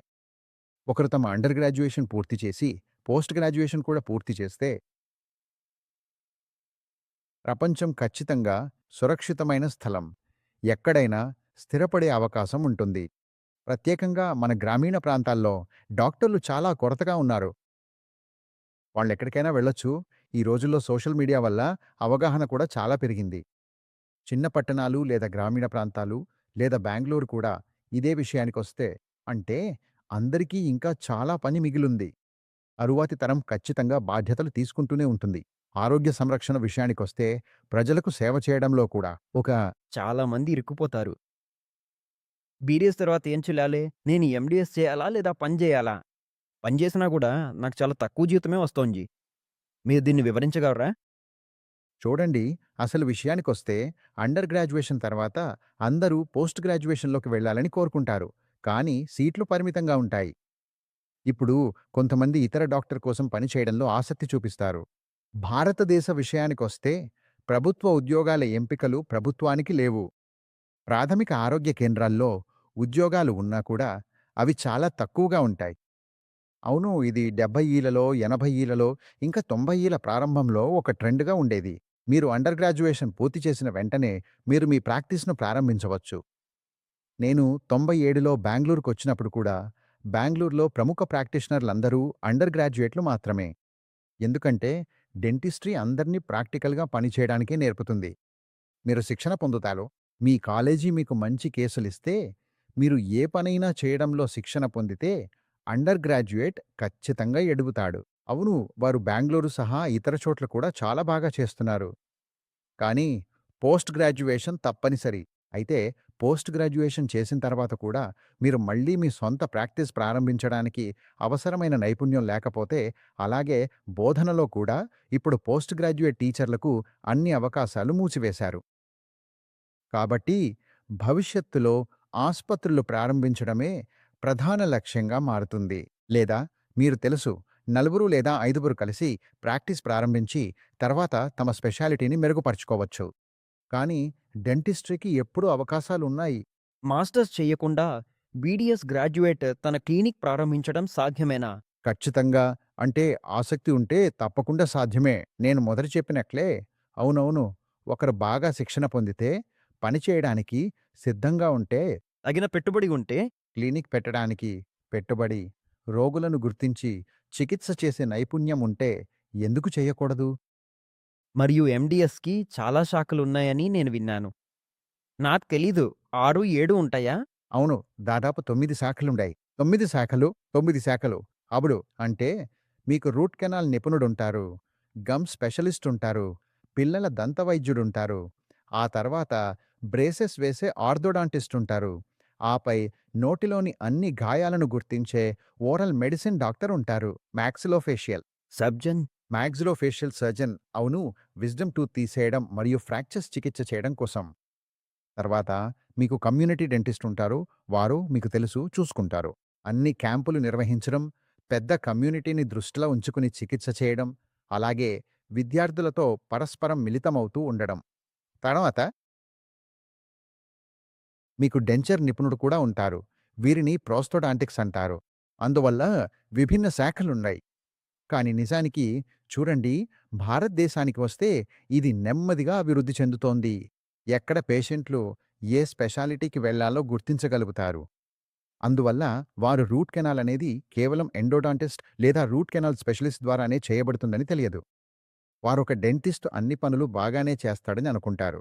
ఎవరైనా తమ పనిలో అనుభవం ఉన్నవారు అయితే వారు చేయగలరు. కానీ దీనికి కొంత సమయం పడుతుంది. నాకు గూడా కొంత సమయం పట్టింది. నా పేషెంట్లు గుర్తించడానికి, అవును, నేను కేవలం రూట్ కెనాల్ స్పెషలిస్ట్‌ని అని అంగీకరించడానికి కనీసం 10 సంవత్సరాలు పట్టింది. కానీ ఇప్పటికీ నాకొచ్చే పేషెంట్లు నన్ను అన్ని పనులు చేసే డెంటిస్ట్‌గా మాత్రమే చూస్తారు. అందుకే నేను నా దగ్గర ఎలాంటి అండర్ గ్రాడ్యుయేట్ డాక్టర్లను పని చేయించలేదు. ఎందుకంటే ఒకసారి పేరు సంపాదించాక పేషెంట్లు మీ దగ్గరికొచ్చినప్పుడు వారు మీకే అడుగుతారు. నా ఇతర డాక్టర్, నా జూనియర్ డాక్టర్ ఉన్నా గూడా. అవును. ఎందుకంటే మీరొక సేవను అందిస్తున్నారు. మీరు సేవ ఆధారిత వ్యాపారంలో ఉన్నారు. కాబట్టి స్మైల్ డెంటల్ కేర్ కాకుండా వారు డాక్టర్‌ను వెతుకుతారు. మను, అవును. మీరు స్మైల్ డెంటల్ కేర్ డాక్టర్ మను కంటే పెద్దదిగా కావాలని కోరుకుంటారా? లేదా డాక్టర్ మను స్మైల్ కంటే పెద్దది కావాలా? డెంటల్ కేర్ కంటే లేదు. మళ్ళీ వారు నన్నడిగి వచ్చినప్పుడు ఏమవుతుందో చూడండి. అందుకే నా జూనియర్ డాక్టర్లు ముందుగా చూసినా వారింకా నన్నే అడుగుతారు. నన్ను కోసం వేచి ఉంటారు. అందుకే ముందుగా చూసే జూనియర్ డాక్టర్ నాకుండటం వల్ల ప్రయోజనం లేదు. ఎందుకంటే మీ నోరు, కళ్ళు, చెవులకు వస్తే నమ్మండి. అనుభవం లేని, తెలియని డాక్టర్లను ఎవ్వరూ కోరుకోరు. ఎవరు తెలియని వారొచ్చి వారి నోరును తాకాలని ఎవరూ అనుకోడు. లేదా వారు తమ కళ్ళు లేదా చెవులనిస్తాను కూడా అనుకోరు. అందుకే వారు ఒక నిపుణుడిని కోరుకుంటారు. ఎంతో సంవత్సరాల అనుభవం ఉన్న వారిని కోరుకుంటారు. మరియు నిజానికి నేను నా ప్రాక్టీస్ ప్రారంభించినప్పుడు ఎలాంటి సోషల్ మీడియాలు లేవు. ఈ రోజుల్లో మీరు డయల్ చేయగలిగే ప్రాక్టీసులు లేదా యంగ్ డాక్టర్లను ప్రమోట్ చేసేవారున్నారు. వారు రంగంలోకి కొత్తగా వచ్చిన వారైనా మీరు చెల్లించే మొత్తాన్ని బట్టి పేజీలు ఎగిరిపోతుంటాయి లేదా మరేదైనా జరుగుతుంది. అందుకే నేను వచ్చిన కాలంలో మేం ప్రకటనలు చేయలేకపోయాం. అది ఖచ్చితంగా చట్టవిరుద్ధం. ఇప్పటికీ ఆ విషయానికొస్తే అది చట్టవిరుద్ధమే. అందువల్ల ఏ డాక్టరైనా, డెంటిస్ట్ సహా వారి ప్రాక్టీస్ ఎప్పుడూ నోటిమాట మీదే ఆధారపడి ఉంటుంది. అంటే మీ అభివృద్ధి ఇప్పటివరకు 30 సంవత్సరాలుగా పూర్తిగా సహజంగానే జరిగింది. పూర్తిగా నోటిమాట మీదే. మీ దగ్గర చాలామంది సెలబ్రిటీలు కూడా వస్తున్నారు. మీ దగ్గరకి మీరు అవునండి. నిజమే. సెలబ్రిటీలు అని చెప్పకండి. అక్కడే నేను మిమ్మల్ని ఆపుతాను. ఎందుకంటే ప్రతి రోగిని నేను సెలబ్రిటీలా చూస్తాను. మరియు ఎవరో నా దగ్గరకొస్తే అది వాళ్ళను నన్ను సంప్రదించమని ఎవరో సిఫార్సు చేసినందువల్లే. కాబట్టి మీరు సెలబ్రిటీలంటే అవును, నాకైతే ప్రతి కేస్ కూడా ఒక సెలబ్రిటీలా ఉంటుంది. వాళ్ళతో మాట్లాడటానికి, వాళ్ళ గత దంత వైద్య చరిత్రను పూర్తిగా తెలుసుకోవడానికి, ఎలాంటి పూర్వపు ఎక్స్‌రేలు ఉన్నాయా లేదా అన్నది తెలుసుకోవడానికి నేను నా సమయాన్ని వెచ్చిస్తాను. చాలామంది నా దగ్గరికి రీరూట్ కెనాల్ కోసం లేదా ఇతర డాక్టర్ల దగ్గర చేసిన పనిలో అసంతృప్తితో వచ్చిన వాళ్లే ఎక్కువ. మంచిది. ముందుకు వెళ్ళి మీరు చెయ్యాల్సిన పనిని చేయడం. వాళ్ళెక్కడికెళ్లారు, ఎందుకెళ్లారు అనే గత చరిత్రలోకి వెళ్లడం కన్నా భవిష్యత్తుపై దృష్టి పెట్టడం మంచిది. మీరు మళ్ళీ ఆ రోగిని మీ క్లినిక్ నుంచి పెద్ద నవ్వుతో పంపించాలి అని తెలుసు. అది ఒక సవాల్. కదా! మీరు బెంగుళూరులోని ఉత్తమ ఎండోడాంటిస్ట్ కదా! మీరు చికిత్స చేసిన ఒక సెలబ్రిటీ పేరు చెప్పాలని నాకుంది. చెప్పండి. అది ఎలా అనిపించింది? 'పునీష్ రాజ్‌కుమార్‌ను' చికిత్స చేయడం అనుభవం ఎలా ఉంది? ఆయన మీను ఎలా సంప్రదించారు? ప్రక్రియ ఎలా సాగింది? మా ఆయన కర్ణాటక ముఖ చిత్రం కదా! మరియు ప్రజలు ఆయనను దేవుడిలా చూస్తారు. మీరాయనకు నిజంగా చాలా దగ్గరగా ఉన్నారు. అందువల్ల దాని గురించి నాతో మాట్లాడండి. లేదు, మేమొకే ప్రాంతంలో ఉంటాము. కాబట్టి ఒక కామన్ ఫ్రెండ్ ద్వారా ఆయన నన్ను సంప్రదించారు. కొన్ని రూట్ కెనాల్స్ చేయించుకోటానికి. ఇది దాదాపు 10 ఏళ్ల క్రితం జరిగింది అని చెప్పొచ్చు. ఆయన నాకు కొన్ని పనులు చేయించుకున్నాడు. చికిత్స సమయంలో ఆయన కొంత నొప్పితో మైసూరుకు వెళ్లారు. అప్పుడు మైసూర్లో ఉన్న నా స్నేహితుడిని అత్యవసరంగా ఆయనను చూడమని సిఫార్సు చేయాల్సొచ్చింది. అదేంటి అంటే అదొక అనుభవమే అని చెప్పాలి. మీకది ఎలా అనిపిచ్చింది? ఎందుకంటే మీరు ఆయన తండ్రి 'రాజ్‌కుమార్' గారి ప్రతి పాటను చూస్తూ ప్రేమించారు కదా! నేనాయన అభివారిని. అభిమానిని. అవును, నేను పెద్ద అభిమానిని. ఓకేనా? అలాంటప్పుడు ఆయన కుమారుడు అకస్మాత్తుగా మీ దగ్గరికొచ్చి, "డాక్టర్ నాకా ఐడియా తెలుసు" అనంటే ఎలా ఉంటుంది? మీకా థ్రిల్ లేదా? గూస్ బంప్స్ అనిపించలేదా? అయ్యో బాబోయ్! ఆయలో మీకలా అనిపించలేగా? మీకేమనిపిచ్చింది? అవును. మొదట్లో అవును. అంటే చూడండి, మళ్ళీ ఏమవుతుందంటే అది మీ పనైనప్పుడు చికిత్సలో ఆయన ఒక సాధారణ రోడే. లేదు, అది అలా కాదు. సెలబ్రిటీ ఎప్పుడూ సెలబ్రిటీయే. రోజు చివరికి వాళ్ళను ట్రీట్ చేయడంలో మీరు మరింత జాగ్రత్తగా ఉండాలి. మళ్ళీ ఆయన మాట ద్వారా ప్రచారం జరిగితే అది నిజంగా జరిగింది కూడా. అలాగే ఆయన తన ఇద్దరు ముగ్గురు సహచరులను కూడా ఇక్కడికి పంపించి చికిత్స చేయించుకున్నారు. నాకు నిజంగా చెప్పాలంటే ఆయనకు చికిత్స చేయడం ఒక గౌరవంగా అనిపించింది. ఇప్పుడు ఎక్కువగా మీరు స్మైల్ డెంటల్ కేర్‌ని పూర్తిగా మీరే చూసుకున్నారు. డ్యూటీ డాక్టర్ లేకుండా కదా! ప్రతిరోజు మీకిది ఒకేలా బోర్‌గా అనిపించనా? కొన్నిసార్లు ఇది చాలా హెక్టిక్‌గా అనిపించనా? అవును. 2012లోనే నాకా ఫీలింగ్ మొదలైంది. 2012లోనే 2012లో అంటే దాదాపు 13 సంవత్సరాల క్రితం నాకీ అనుభూతొచ్చింది. మీరు చెప్పింది నిజమే. ఏ డాక్టర్‌కైనా ఇదొక యాంత్రిక పని అయిపోతుంది. మరియు 2012లో నేను బోధనను కూడా వదిలేశాను. అంటే ఎక్కడో ఒక దశలో ఆ సమయంలోనే నేను పరుగు అనే అత్యుత్తమ వ్యాయామాన్ని ప్రారంభించడం జరిగింది. అది ఇప్పటి వరకు నాకెంతో ప్రశాంతతను చేకూర్చింది. అలానే మిగిలిన రోజుల్లో కూడా. నేను నా పరుగు ఆనందంగా చేస్తాను. కొత్త ఈవెంట్లకు నమోదు చేసుకుంటూ, వ్యాయామంతో నన్ను బిజీగా ఉంచుకుంటాను. ఇంకా పెద్దదేనుంది? అలానే అవును. మీరు పరుగు గురించి చెప్పినందుకు ముందు నేను పరుగు విషయానికి రాకముందు ఎందుకంటే మీరు పెద్ద ఫిట్‌నెస్ ఫ్రీక్ అని నాకు తెలుసు కదా! ఇక్కడ $10,000 గ్రిల్ డిబేట్ జరుగుతోంది గదా! బంగారు పళ్ళు, వజ్రపు పళ్ళు ఇవి డెంటిస్ట్రీలో విపత్తేనా? లేదా సరిగ్గా అమర్చితే అది మనిషికి బాగా పనిచేస్తుందా? మనిషికి లేదు, నేను దాన్ని విపత్తు అనను. చూడండి, బంగారం ఎప్పుడూ నోట్లో వేసే ఇతర లోహాలతో పోలిస్తే అత్యంత బయోకంపాటిబుల్ మెటీరియల్. ఇది చాలా బయోకంపాటిబుల్. బంగారు క్యాప్స్ పెట్టుకోవడం అనేది పాతకాలం నుండి ఇప్పటికీ ఉన్న సంప్రదాయం. నేను గూడా 2 వారాల క్రితం ఒకటి చేశాను. అందానికొస్తే అది ఎప్పుడూ వ్యక్తిగత అభిప్రాయం మీద ఆధారపడి ఉంటుంది. కొంతమంది బంగారాన్ని ఇష్టపడవచ్చు. వాళ్ళ నోట్లో బంగారు పళ్ళ కప్పు, పళ్ళ రంగు కప్పులు లేదా పళ్ళపై వజ్రం పెట్టించుకోవడం కొంతమందికి నచ్చవచ్చు. నేను చెప్పాలనుకుంటున్నది ఏమిటంటే, అందమనేది పూర్తిగా వ్యక్తిగత అభిప్రాయం. ఇప్పుడు నాకు కొంతమందున్నారు, వాళ్లకు వంకర పళ్ళుంటాయి. ఎవరో చెప్పినట్టు వాళ్ళు అదే కొత్త ట్రెండ్ అని భావిస్తున్నారు. అలాగే అలానే కూడా పళ్ళు వంకర పళ్ళు, వంకర పళ్ళు. అవును, వంకర పళ్ళు ఒక్కటైనా వంకరగా వంగిపోయిన పళ్ళు. నేను నా ఒక రోగిని కూడా ఒప్పించడానికి ప్రయత్నించాను. మీకు ఒక్క వంకర పళ్ళు ఎందుకుంది అని అడిగాను. దాన్ని నేరుగా చేయించుకోకూడదా? అతను చెప్పాడు, లేదు, ఇది కొత్త ట్రెండ్ అంటారా. నిజంగా అవును. అది తమ అదృష్టమని చెప్పారు. వాళ్లకు అంటే చూడండి, చివరికి నేను చెప్పినట్లే అందమనేది ప్రతి ఒక్కరి వ్యక్తిగత అభిప్రాయం. నాకు 2 పళ్ళ మధ్యలో గూడా మధ్య గ్యాప్ ఉంది. అది కొంచెం విచిత్రంగా కనిపిస్తుంది. ఎందుకంటే వాళ్ళు ఆ గ్యాప్‌లోంచి నాలుకను బయటకు తీయడానికి ప్రయత్నిస్తారు. అంత పెద్ద గ్యాప్ ఉంటుంది. అది కొంచెం అల్లాగానే కనిపిస్తుంది. కానీ రోగులంటారు అదే వాళ్లకు అదృష్టాన్నిస్తుందని. నేను మంచి పని చేసి వాళ్ళ అదృష్టాన్ని మార్చలేను. నాకు నా కళ్ళకు బాగానే అనిపిస్తే కదా! నేను చెప్పినట్లే అందమనేది వ్యక్తిగత అభిప్రాయం. వాళ్ళు అలాగే కొనసాగించవచ్చు. అవును. చెప్పండి, పరిపూర్ణమైన నవ్వు అంటే ఏమిటి? అవును. పరిపూర్ణమైన నవ్వు. చూడండి, అసలు పరిపూర్ణమైన నవ్వు అంటే కొంతమంది సెలబ్రిటీలను మనం చూస్తాం. చూడండి, ఏమవుతుందంటే మీ ఇంటర్నెట్‌లో వారి ఆల్గోరిథంలో కొన్ని నవ్వులను తీసుకొని ఉంచుతారు. సరేనా? దాదాపు 10 అందమైన నవ్వుల్లో వాటిలో ఒకటి మన నటి ఐశ్వర్య రాయ్ నవ్వు ఎంపిక చేయబడుతుంది. అందువల్ల ఆమె నవ్వును ప్రామాణికంగా తీసుకుంటారు. ఇప్పుడు నవ్వు ఇలా ఉండాలి.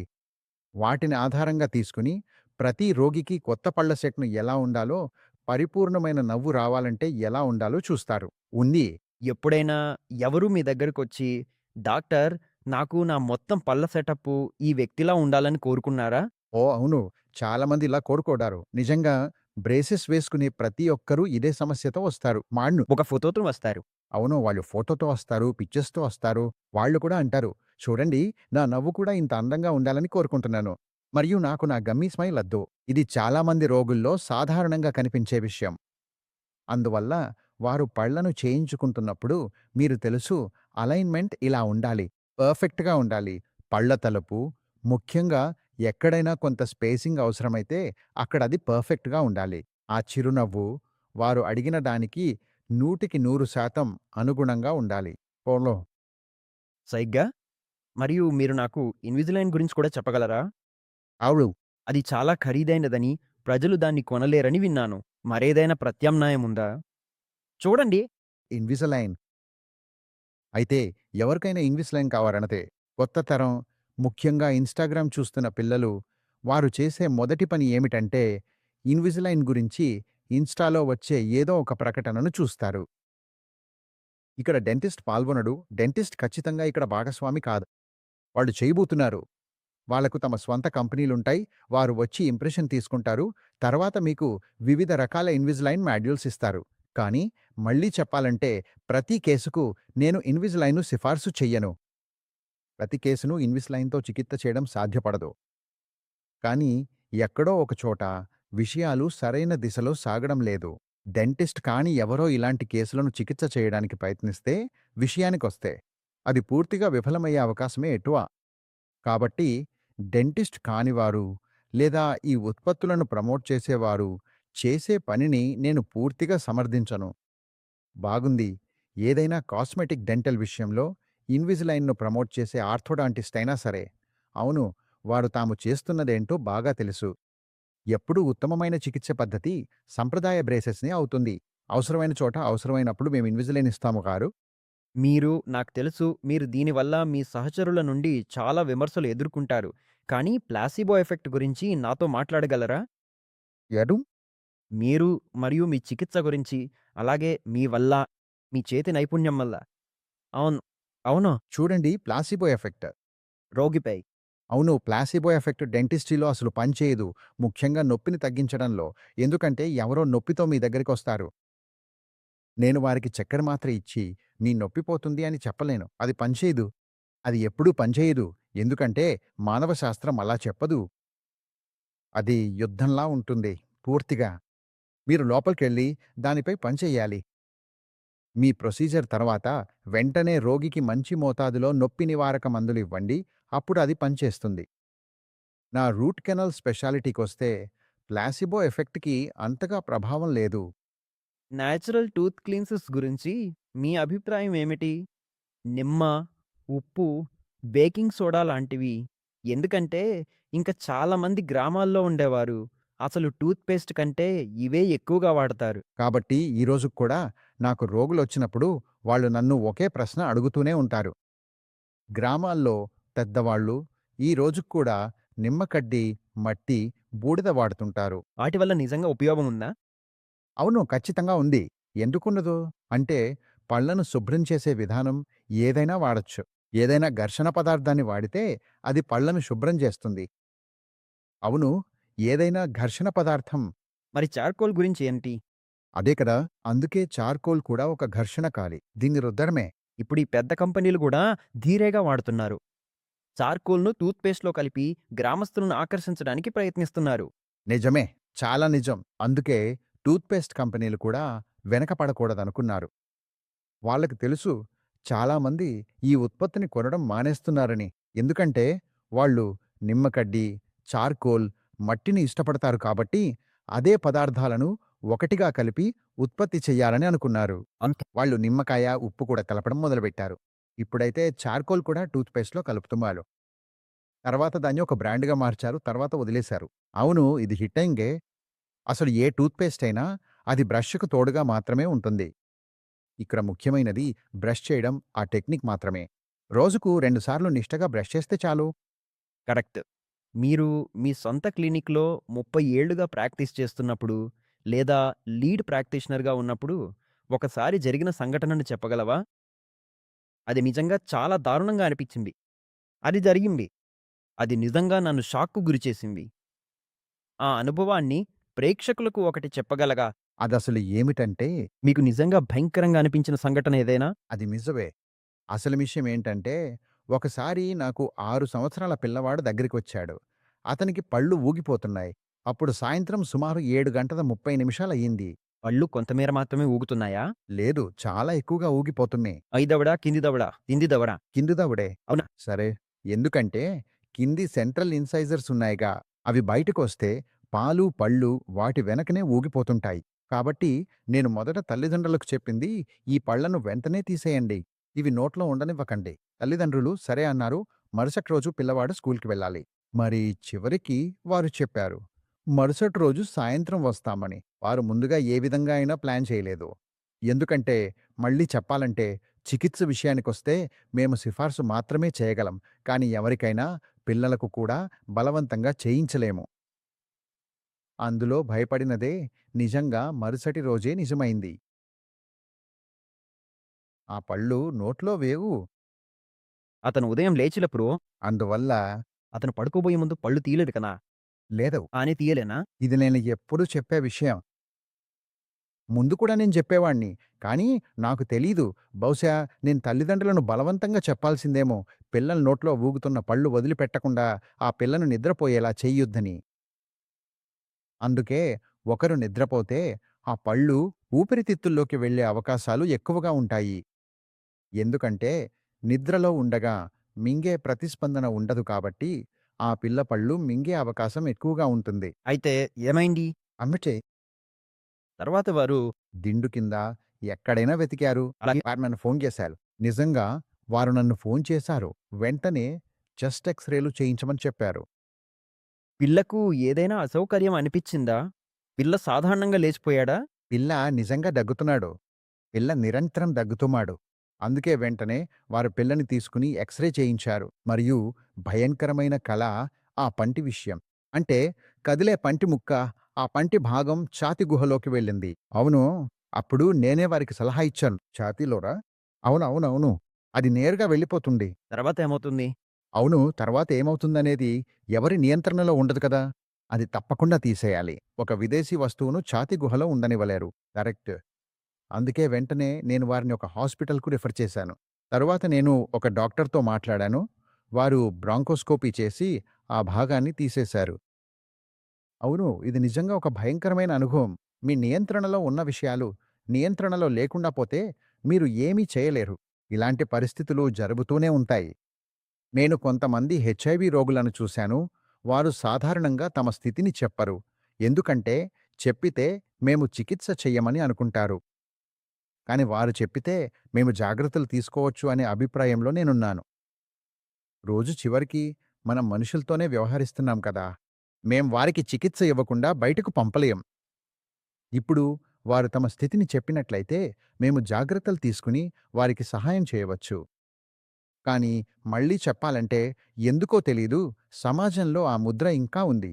అందుకే మేము రక్త పరీక్షలు చేయించుకోమని చెప్పినప్పుడు వారు తిరిగి రావడం లేదు. ఇప్పటికీ అదే పరిస్థితుంది. కేసులు ప్రారంభ దశల్లో దీనిని మేము సాధారణంగా సబ్మ్యూకస్ ఫైబ్రోసిస్ అని పిలుస్తాము. ఇది నోరు గ్రేడ్ 1 లేదా టైప్ 1 క్యాన్సర్లకు దారితీసే పరిస్థితి. మేము రోగికి పొగాకు వదిలేయమని చెప్పి తిరిగి రావాలని సూచిస్తాము. ఇప్పటివరకు కేవలం ఒక రోగి మాత్రమే తిరిగి వచ్చాడు. మిగతా 9 మంది వాళ్ళు తిరిగి రావడానికి నిరాకరించారు. ఎందుకంటే వాళ్ళు ఆ ప్రాణాంతక అలవాటును వదిలేయాలని అనుకోవడం లేదు. అలాంటి పరిస్థితుల్లో అవును. మీరిప్పుడది అన్నారు గాబట్టి. అవును. అవును. మీ దగ్గరకొచ్చేవారు లేదా మీ దగ్గరకొచ్చే రోగులు పొగ తాగడం, మద్యం సేవించడం, పొగాకు, కూల్ లిప్, గుట్కా, పాన్ వంటివి గురించి మీరు నాకేమైనా చెప్పగలరా? ఈ అందరిలో మీరు గమనించే ఒక సాధారణ విషయమేమిటి? అవును. పళ్ళపై మచ్చలుంటాయి. ఆ మచ్చలనేవి అవి స్పష్టంగా కనిపించే మచ్చలు. నేను వాటిని తొలగించలేను. మీకు తెలుసా? కనిపించని మచ్చలు ఊపిరితిత్తుల్లో ఏర్పడతని. అవి మళ్ళీ మన నియంత్రణలో ఉండవు. కానీ ఇది చెప్పిన తర్వాత మేం వాళ్ళకి అలవాటును వదిలేయమని చెబుతాం. ఎందుకంటే గుట్కా వాడటం వల్ల నోటి లోపలుండే స్పాంజీదనం పూర్తిగా మారిపోతుంది. మీరు చూస్తే నోటి లోపల ఉండే వెస్టిబ్యూల్ చాలా గట్టిగా మారిపోతుంది. అలాగే వారు నేరుగా క్యాన్సర్‌కి గురవుతారు. కానీ మళ్ళీ ఇవి చాలా వేగంగా జరిగే దుర్వినియోగాలు. నేను చూసినవి. ఇవి చాలా సాధారణంగా కనిపిస్తాయి.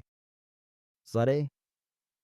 మీరు చర్చలో ఉన్న ఆ వ్యాక్సిన్ గురించి కూడా మాట్లాడగలరా? లేదు. ఇటీవలి కాలంలో కాదు. మీరు కిరీస్ వ్యాక్సిన్ గురించా? అవును. సరే. ఇటీవలి కాలంలో అది వార్తల్లో లేదనిపిస్తోంది. ఓహ్! కానీ బహుశా కొంతకాలం క్రితం అవును. కొంతకాలం క్రితం. అవునవునవును. అంతే. నాకు గుర్తుంది. ఎక్కడో 96లో అదేంటి? కేరిస్ వ్యాక్సిన్ కేరీస్ వ్యాక్సిన్ అంటాం. 96 సరే 96 ఓహ్! అది చాలా కాలం క్రితం కదా! 96లో వాళ్ళు కేరీస్ వ్యాక్సిన్‌ను ఆరో వ్యాక్సిన్‌గా చెయ్యాలననుకున్నారు. సరే అందుకే ఆ ఆవిష్కరణ జరిగింది. చూడండి, ఈ వ్యాక్సిన్‌లన్నీ ఆ విషయానికొస్తే తెలుసా? ఇవన్నీ మంచి ఉద్దేశంతోనే మొదలవుతాయి. అభివృద్ధి చెందిన దేశాల్లో మొదలై వాటిని మూడవ ప్రపంచ దేశాల్లో ప్రయోగాత్మకంగా ప్రోత్సహిస్తారు. కానీ ఇక్కడ వారు ట్రయల్ ప్రారంభించి రీసస్ కోతులపై పరీక్షలు చేసినప్పుడు ఏమైంది? చివరికి వాళ్ళు చెప్పిందదే. అది గుండె కండరాల్లో సమస్యలు కలిగించడం మొదలుపెట్టిందని. కానీ వాళ్ళు దాని ప్రతికూల ప్రభావాన్ని మార్చి తర్వాత మార్కెట్లోకి తీసుకురాగలిగితే, అవును, నేను స్వాగతిస్తాను. ఎందుకంటే డెంటల్ కేరీస్ అనేది అది ప్రపంచవ్యాప్తంగా ఉన్న సమస్య. మరి పళ్ళు ఒక్కటి కాదు, మొత్తం 32 ఉంటాయి. మంచి నోటి పరిశుభ్రతను కాపాడుకోవడం ఎవరికైనా పెద్ద సవాలే. దాంతో నా డెంటిస్ట్రీ ఆగిపోతుందన్నది కాదు, లేదా మనకు దానిమీద ఎలాంటి అభ్యంతరం లేదు. కాబట్టి వారు ఎక్కడ తమ పరిశోధన ఆపినా అక్కడ నుంచి అభివృద్ధి చేసి స్వదేశీ కేరీస్ వ్యాక్సిన్ను మార్కెట్లోకి తీసుకురావడాన్ని నేను మరింత స్వాగతిస్తాను. గత 3-4 సంవత్సరాలుగా మరియు ఒక భారీ ఏఐ మరియు టెక్ బూమ్ జరిగింది కదా! మీరు దీని గురించి చాలా బాగా తెలుసు. మరియు రాబోయే సంవత్సరాల్లో కూడా ఇది ఇంకా పెరుగుతూనే ఉంటుంది. ఏఐ టెక్నాలజీ పెద్ద ప్రశ్న. ఇది డెంటిస్ట్రీని భర్తీ చెయ్యగలదా? లేదు, అది సాధ్యం కాదు. ఖచ్చితంగా సాధ్యం వారు. ఎందుకంటే ఇది కేవలం డయాగ్నోసిస్ మరియు ట్రీట్మెంట్ ప్లానింగ్లో మాత్రమే సహాయపడుతుంది. మరియు ఇది ఒక నిర్దిష్ట చికిత్స ఫలితాన్ని కూడా చెప్పగలదు. కానీ చేతితో చేసే చికిత్స విషయానికొస్తే రోబోటిక్స్ గురించి కూడా ఇదే చెప్పారు. అవును, రోబోటిక్స్. రోబోటిక్స్ లేదా ఏఐ మాట్లాడుకోవడానికి బావుంటుంది. అందుకే మనం చాలా కొత్త కాన్ఫరెన్సుల్లో అందరూ ఇదే విషయాన్ని ఎంచుకుని అదే విషయంపై మాట్లాడుతూనే ఉంటారు. కానీ ఇది భర్తీ చేయగలంతగా ప్రాక్టికల్ కాదు. ఎందుకంటే దీనిలో మానవీయ స్పర్శ లేదు. చూడండి, డాక్టర్ దగ్గరికి ఎవరు వెళ్తారు? ప్రపంచంలో ఎక్కడ్నుంచైనా చికిత్స చేయించుకోవడం ఎందుకిష్టపడతారు? చూడండి, వారు భారతీయ డాక్టర్ల దగ్గర చికిత్స చేయించుకోవడం ఇష్టపడతారు. ఎందుకంటే వారిలో మానవీయ స్పర్శ ఉంటుంది. అది పోయింది. ఆరోగ్యాస్తం. అవునవును. అది పోయింది. కరెక్ట్. డాక్టర్ గారు, మీరు మానవత్వం గురించి మాట్లాడారు కదా! మీరు కూడా డాక్టర్ కదా! మీకైతే మానవత్వమే మొదట గదా! అది మొదటొస్తుందా? అవును, ఖచ్చితంగా. కానీ మీరొక వ్యాపారవేత్త కూడా కనా? మీ సెటప్పు, మీ క్లినిక్కు, మీ హాస్పిటల్ వాటి వ్యాపార కోణాన్ని కూడా చూసుకోవాలి కదా! అవును. అయితే మొదట ఏదొస్తుంది? అవును. ఇప్పుడు మీ పేరు సంపాదించుకోవడం ఎప్పుడూ మొదటొస్తుంది. పేరు మొదట కలా? ఆలు కానీ పేరుతో పాటు ఖ్యాతి, సంపద ఇంకా చాలా విషయాలు వస్తాయి. కానీ మీరు సేవాదాత, ఆరోగ్యాన్ని చేకూర్చేవారు కూడా కదా! అయితే మీరు ఎలా సమతుల్యం చేస్తారు? దాన్ని మనం సమతుల్యం చేయాలి. అంటే రోజు చివరికి చూడండి, నేను పూర్తిగా 30 సంవత్సరాలుగా ప్రాక్టీస్ చేస్తున్నాను. మరియు తెలుసా, నేను సూచించే కొన్ని చికిత్సలను అందరూ అందుకోలేరు. వాళ్ళ అవసరాన్ని తీరుస్తానని నా వంతు ప్రయత్నం చేస్తాను. లేదంటే నిజంగా చెప్పాలంటే వారిని మరికొన్ని సంస్థలకు కూడా సూచిస్తాను. అక్కడ వాళ్లకు తగిన విధంగా సహాయం చేయగలుగుతారు. కానీ అవును, మళ్ళీ కేవలం నేను కాదు, చాలామంది ఇతర డాక్టర్లు కూడా ఇదే సమస్యలను ఎదుర్కొంటున్నారు. అలానే కాబట్టి ముందుగా మనం మనుషులుగా ఉండాలి, తర్వాతే డాక్టర్లుగా ఉండాలి. అంటే రోజు చివరికి చూస్తే నేనొక బోర్డు పెట్టి నేను కేవలం కొంతమంది ఖర్చు చేయగలిగే వాళ్లను మాత్రమే చికిత్స చేస్తాను అని చెప్పలేను. కానీ రోజు చివరికి అవును, నేనిప్పటికీ అన్ని రకాల రోగులను చూస్తున్నాను. అవును, వాళ్ళ వైపు నుంచి సాధ్యమైనంత వరకు ఏది సాధ్యమో అది చేస్తారు. అవును, వాళ్ళ చేయించుకుంటారు. ఇప్పటి వరకు నా విజయ శాతం సుమారు 95% స్ట్రైక్ రేట్ ఉంది. సరే, అంటే దాదాపు అనమాట. మీరు మీ రోగుల్లో 95% మందిని ఒప్పించారా? అవును, నా దగ్గరకొచ్చే 95% రోగులను చికిత్సకు ఒప్పించాను. వారు చికిత్స తీసుకుంటారు. నేను చాలా మంది నుంచి విన్నాను. నా కళ్ళతో కూడా చూశాను. మీరు తలపట్టుదల గలవారు, క్రమశిక్షణ గలవారు, ఆరోగ్యంగా ఉంటారు. మీరు దాదాపు 50 హాఫ్ మ్యారథాన్‌లు పూర్తి చేసిన ఫిట్‌నెస్ ఫ్రీక్. అది సాధించటం అంత తేలిక కాదు కదా! అయితే మీకు రన్నింగ్‌లోకి రావడానికి కారణం ఏమిటి? అవును, 2018లో మీరు స్కూల్ లేక కాలేజీలో అథ్లెట్ కాదని తెలుసు. నేను స్కూల్ లేదా కాలేజీలో ఎప్పుడూ పరిగెత్తలేదు. అకస్మాత్తుగా మీకు తెలుసు కదా! 30 ఏళ్ల మధ్యలో పరిగెట్టడం మొదలుపెడితే అది చాలా యాదృచ్ఛికంగా ఉంటుంది. అందువల్ల మీరు నాకు చెప్పగలరా? మీ మైండ్‌లో ఆ మార్పు ఏమిటి? మీరు రన్నింగ్‌లోకి రావడానికి కారణమైన వారు ఎదరు? అవును, చూడండి, అసలు విషయమేమిటంటే మీ శరీరమే మీరు నివసించే ఏకైక స్థలం. సరేనా? కాబట్టి మీరిప్పుడు దాన్ని చూసుకుంటే అది తర్వాత మీని చూసుకుంటుంది. సరే. అందుకే ఇది చాలా ముఖ్యం. డెంటిస్ట్రీ పూర్తిగా చేతితో చేసే పని కాబట్టి ఇది చాలా ఒత్తిడితో కూడుకున్నది మరియు మీ జీవితంపై ప్రభావం చూపుతుంది. ప్రత్యేకంగా మీకు బలమైన వెన్నెముక అవసరం. మీకు బలమైన చేతులు కావాలి, అలాగే బలమైన చూపు కూడా అవసరం. ఇవన్నింటికంటే ముఖ్యంగా నేను చెప్పినట్లుగా బలమైన వెన్నెముక చాలా అవసరం. నా సీనియర్ సహచరుల్లో చాలామందిని నేను చూస్తున్నాను. వారు 40 ఏళ్ల వయసులోనే సమస్యలు ఎదుర్కొంటున్నారు, దీర్ఘకాలిక డెంటిస్ట్రీకి అవసరమైన ఫిట్‌నెస్‌ను సంపాదించేందుకు ప్రయత్నించకుండా. అందుకే వారెప్పుడూ డెంటల్ ప్రాక్టీస్‌లో నిలబడటం, కూర్చోవడం ఇలా మారుస్తూ ఉంటారు.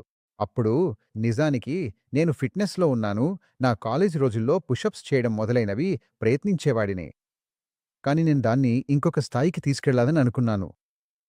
ఇప్పుడు అవును, నేను నడకతో మొదలుపెట్టారు. నడక తర్వాత అది వేగంగా నడకగా మారింది. ఒకరోజు నేను పరుగు పెట్టాను. దాంతో నాకు చాలా ఆనందంగా అనిపించింది. ఇప్పుడు నా పరుగు ప్రయాణం దాదాపు 14 సంవత్సరాలయింది. ఇప్పుడు నేను దీర్ఘదూర పరుగు చేస్తాను. నాకు నా పరుగు చాలా ఇష్టం.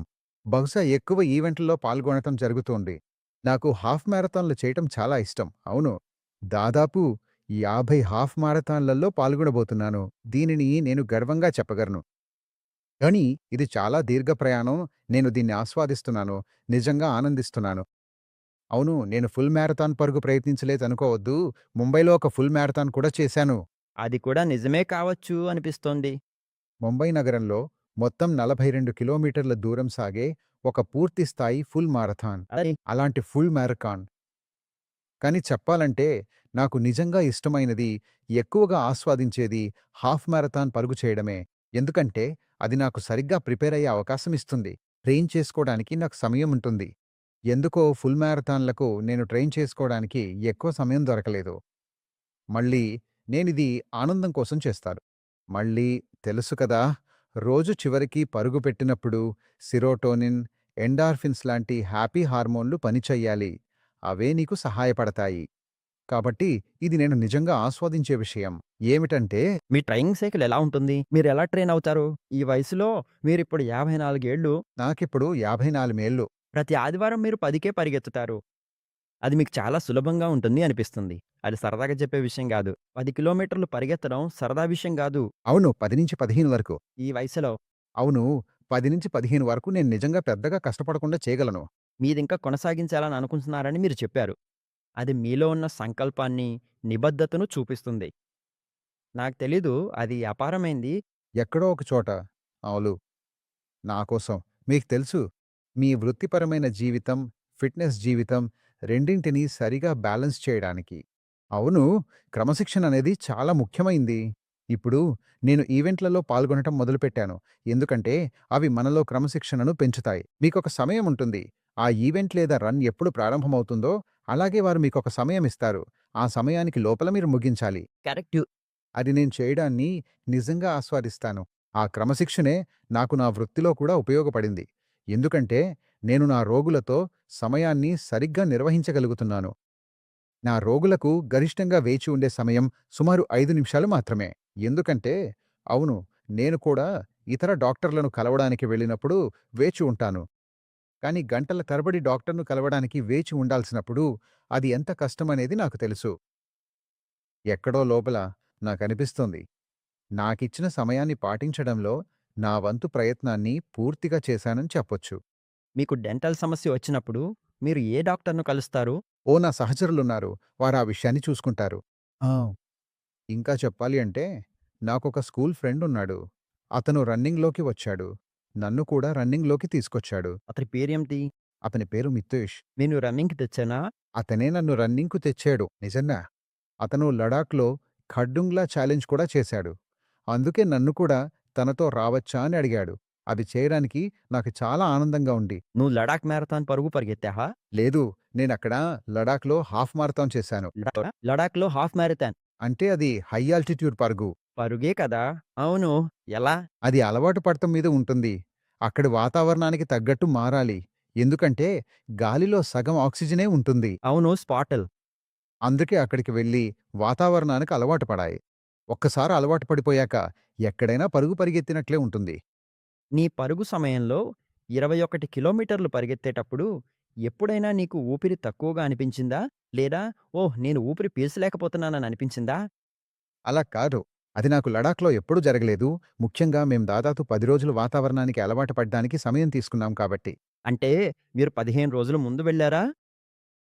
ఈ ఈవెంట్‌కు ముందే అలాగే ఒకసారి ఆ వాతావరణానికి అలవాటు పడిపోయాక అప్పుడ చాలా మంది ఉన్నారు బాన్లో బైక్ రైడ్ చేయడానికి లడాక్ వెళ్తారు. మీకు తెలుసు లేహ్ అనే నగరం, రై- తర్వాత లడాక్, ఇంకా ఆ ప్రాంతాలన్నీ.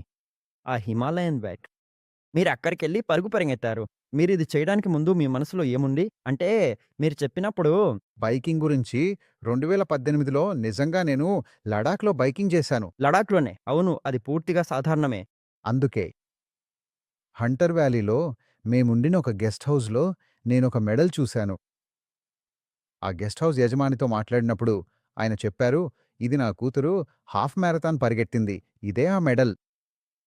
అప్పుడే నేను నిర్ణయించుకున్నాను. తిరిగి వచ్చి లడాఖ్‌లో హాఫ్ మ్యారథాన్ పరిగెత్తాలి అని. అది అప్పట్లో 28లోనా? 18 2018 నుంచి మీ మనసులో ఇదే ఉందా? అవును. నా మనసులో అదుండేది. నేను 2012 నుంచి పరిగెత్తడం మొదలుపెట్టాను. 2018లో నా మనసులోకొచ్చింది. ఇప్పుడు నేను 2020లో చెయ్యాలని అనుకున్నాను. నేను రిజిస్ట్రేషన్ దాకా వచ్చేశాను. కానీ ఆ కోవిడ్ విషయం జరిగిపోయింది. మరి తెలుసా? 2024లోనే నేను విజయవంతంగా రిజిస్టర్ చేసుకుని, అక్కడికి వెళ్ళి 10 రోజులు ఉండి, ఆ వాతావరణానికి అలవాటు పడిపోయి, హాఫ్ మ్యారథాన్ పూర్తి చేయగలిగాను. అవును. కానీ ఇంతగా పరిగెత్తినప్పుడు నీకనిపించదా? ఈ వయసులో నువ్వు అనుభవిస్తున్న మసిల్ లాస్ ఎక్కువగా ఉందననిపించదా? అవును. అలాంటిది జరుగుతుంది. ఎందుకంటే నాకు ఇంకొన్ని 2 సంవత్సరాలు మజిల్ గ్రోత్ ఉండొచ్చు. లేదా అది ఆగిపోవచ్చు కూడా. అందుకే దానికి ఉత్తమమైనది మంచి స్ట్రెంగ్త్ ట్రైనింగ్ చెయ్యడం. మంచి స్థాయిలో స్ట్రెంగ్త్ ట్రైనింగ్ వ్యాయామాలు చెయ్యాలి. అందుకే నేను ప్లాంక్స్, పుషప్స్, పులప్స్ చేస్తూ తర్వాత కాళ్లతో బలాన్ని పెంచే ప్రయత్నం చేస్తాను. సారీ, ప్లాంక్స్ లేదా పుషప్స్? రెండింటిని మారుస్తాను. అవును. నిజంగా నేను పుషప్స్‌కు గ్యారంటీ ఇస్తాను. పుషప్స్ లేదా పులప్స్? అమ్మా! పులప్స్. అవును. పులప్స్. పులప్స్ అనేది పుషప్స్‌తో పోలిస్తే చాలా కష్టం తెలుసా? అవును. మీరు మీ శరీర బరువును లేపలేకపోతే పులప్స్ అనేది అసలు సిసలేడది. ఇప్పుడు తర్వాత మీరు నన్నడుగుతారు. పులప్సా? లేదా పరిగెత్తడం? పులప్స్ లేదా పరిగెత్తటమా? అది నడుస్తోంది. ఖచ్చితంగా నేను పరుగును అత్యుత్తమ వ్యాయామ రూపంగా పరిగణిస్తాను. ఎందుకంటే అది బలాన్నిస్తుంది. ఆ తర్వాత అది మీ శరీరంలోని 215 కండరాలను ఉత్తేజపరుస్తుంది. నీ హృదయం నిరంతరం ఆగవద్దు అని చెబుతుండగా. కొనసాగించండి. కొనసాగించండి. 50 హాఫ్ మ్యారథాన్‌లు మోకాళ్ళు బావున్నాయా డాక్టర్? అయింది. మోకాళ్ళు బావున్నాయా? ఇప్పటివరకు అంతా బాగానే ఉంది. అవును. నాకు గాయాలయ్యాయి. కానీ నేను ఎలాగోలా కొన్ని సహజమైన పద్ధతులను ఉపయోగించి శిక్షణను బలోపేతం చేసుకుని కోలుకున్నాను. అలాగే జరగాలి. కలపెక్కడుంది? ఇక్కడ కలపలేదు. లోపలిహి యోధుడు. అది అద్భుతం. నువ్వు చేస్తున్న దానికి పిచ్చి గౌరవం. కాబట్టి నేను సమతుల్యంగా ఉంటూ పరుగును ఆస్వాదిస్తాను. నా మారథాన్ ఫోటోలు చూస్తే అవన్నీ నవ్వుతూ కనిపిస్తాయి. అవును. నేను నవ్వు కోల్పోయిన రోజు నేను పరిగెత్తడం ఆపేస్తాను. అలా కాకూడదనుకుంటున్నాను. సరే డాక్టర్. మను గారు, ఇప్పుడొక చిన్న ర్యాపిడ్ ఫైర్ టైమొచ్చింది. మీరు సిద్ధంగా ఉన్నారా? రావచ్చు. ముందువి తీసుకురా. Looks, maxing, cosmetic, trend setter వస్తువులు. ఇదా? అర్థం లేని మాటలేనా? లేక సైన్సా? అది అర్థం లేని మాటే. మీరు తినకూడదనుకునే ఒక తీపి పదార్థం. దాన్ని మానేయాల్సిందే. అదేది? మీరు ఏ మెడికల్ షాప్‌కైనా వెళ్తే, మొదటి 3 వరుసలు అన్నీ అంటుకునే చాక్లెట్లతో నిండిపోతాయి. మీ నిజమైన మందు లోతలే ఉంటుంది. అంటుకునే చాక్లెట్లు తిరకండి. తిలకండి అంటే, అవును బ్యాలెన్స్ చేయండి, సమతుల్యం చేయండి. చెరకోల్, వేప, ఆయిల్ పుల్లింగ్, ఉప్పు కదా! అలానా? ఇవి ఉపయోగకరమా ఏదా? చరకోల్ మంచిది కాదు. అవును. అది గరుకుగా ఉంది. కీరు చేసే రఫ్ పగార్దం. బెంగుళూరు లేదా బెంగుళూరులో మీరొక డెంటల్ బిల్‌బోర్డ్ పెట్టాలి. ప్రపంచానికి ఏదైనా చెప్పాలి అంటే మీరేమి చెబుతారు? మీ పళ్ళు మెర్సిడెస్ బెంజ్‌లా ఉంటాయి. 5,00,000 కిలోమీటర్లు నడిపిన తర్వాతే మొదటి సర్వీస్‌కు తీసుకెళ్ళకండి. మీకోసం ఇంకో ఫన్ రౌండ్ ఉంది. ఇది మిత్ బస్టింగ్ రౌండ్ కదా! నేను మీకొక స్టేట్మెంట్ ఇస్తాను. మీరు మిత్ అయితే చెప్పండి. లేదా నిజమా? మౌత్ వాష్ బ్రషింగ్‌కి బదులుగా వాడొచ్చు. మిత్. ఫ్లోసింగ్ అవసరం లేదు. మిత్. ఎలక్ట్రిక్ టూత్ బ్రష్‌లు మెరుజేరుడి. మిత్.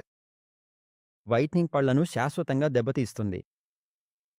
అంతగా కాదు. వైట్నింగ్ అంటే బ్లీచింగ్ కూడా అంటారు. ఇది పళ్లలోని ఆర్గానిక్ పిగ్మెంటేషన్‌ను ఆక్సిడైజ్ చేస్తుంది. మిత్తు లేదా నిజం? మీకొక్క మాటలో కావాలా? అవును. వైట్నింగ్ వల్ల నష్టం. అతి ఎక్కువ చేస్తే అవును ఎందుకు కాదు? మనం అందరం మైకేల్ జాక్సన్‌కి ఏమైంది తెలుసు కదా? అంటే మీ పళ్ళు తెల్లగా ఉండాలని ఇంకా తెల్లగా ఉండాలని అనుకుంటారు. మైకేల్ జాక్సన్‌కి ఏమైంది కదా! అతను అతిగా వాడాడు. అతిగా వాడాడు. ఏదైనా విషయాన్ని అతిగా వాడితే ఎప్పుడూ అది విపత్తే. వైట్నింగో చెడు శ్వాస కడుపు నుంచొస్తుంది. అవును. చాలా నిజం. అవును. ఇది నిజమే. అవు సరే డాక్టర్. మను గారు, మనం ఈ షో చివరికొచ్చాము. మీరు మీ రోగులకు లేదా వీక్షకులకు ఒక సలహా ఇవ్వాలంటే అది ఏమిటి? ఖచ్చితంగా. చూడండి, ప్రాథమికంగా మనం మన నోటి ఆరోగ్యాన్ని బాగా చూసుకోవాలి. మరియు మనం మన సాధారణ ఆరోగ్యాన్ని కూడా బాగా చూసుకోవాలి. ఇది చాలా ముఖ్యమైంది. నీరు ఎక్కువగా తాగండి, తాగండి, తాగండి. ఇది నేను ఎప్పుడూ ప్రత్యేకంగా చెప్పాలనుకునే విషయం. దానిపై ఎక్కువగా దృష్టి పెట్టాలి. ఈ హైడ్రేషన్ కూడా చాలా మంచిదే. రాత్రి సమయంలో పళ్ళను బ్రష్ చేయడం కూడా మీలో చాలామంది చేయడంలో విఫలమయ్యే అత్యంత ముఖ్యమైన విషయం ఇదే. లేదా వారు ప్రారంభించినా చాలా త్వరగా ముగించేస్తారు. కాబట్టి ఇవన్నీ మీరు బాగా చూసుకోవాలని చూసుకోండి. మీరు మీ చిన్నప్పటి రోజులకు లేదా చిన్న వయసులో ఉన్న మీకు తిరిగి వెళ్ళాల్సి వస్తే, స్మైల్ డెంటల్ కేర్‌లో మీరు మార్చాలనుకునే ఒక విషయం ఏమిటి? ఆ బ్రాండింగ్ పొందడానికి నాకు కొంత సమయం పట్టింది. అప్పుడు నా కాలంలో ఇంటర్నెట్ లేదా పాడ్‌కాస్ట్‌లు అన్నీ దాదాపు లేవు. మీకు తెలుసా? మేము ప్రకటన కోసం ప్రయత్నించలేకపోయాం. ఎందుకంటే మేం పూర్తిగా నమ్మినది అవును, మా సేవలను ఇతరులకు చెప్పేది రోగులే అని. అప్పుడది అలాంటి విషయం. కానీ అవును, ఈ పాడ్‌కాస్ట్‌లు, మీడియా వంటివి చూసినప్పుడు ఇదే నేను మిస్ అయ్యాను. పాడ్‌కాస్ట్‌ల ద్వారా మీరు నిజంగా ఎక్కువ మందిని చేరుకోవచ్చు. అవేర్‌నెస్ కూడా చాలా త్వరగా కల్పించవచ్చు. ముఖ్యంగా ఈ జెన్‌జీ కోసం. ఎందుకంటే వీరందరూ దీన్ని నిజమైనదిగా చూస్తారు. అలాగే వారు వెంటనే దాన్ని తమ జీవితాల్లోకి తీసుకుంటారు. పుస్తకాలు లేదా టెక్స్టుల నుంచి వాస్తవాలను చదవడానికి ప్రయత్నించకుండా. దివ్య, మీకు చాలా ధన్యవాదాలు. ఇందుకో ఈ షోలో పాల్గొనటానికి మీ సమయాన్ని కేటాయించి, ఈ సంభాషణకొచ్చినందుకు చాలా ధన్యవాదాలు. ఇది నాకు ఆనందంగా ఉంది. ఇది నాకు ఆనందంగా ఉంది యాన్షిల్. నన్ను ఇక్కడికి ఆహ్వానించినందుకు. అవును. ధన్యవాదాలు డాక్టర్. చాలా ధన్యవాదాలు.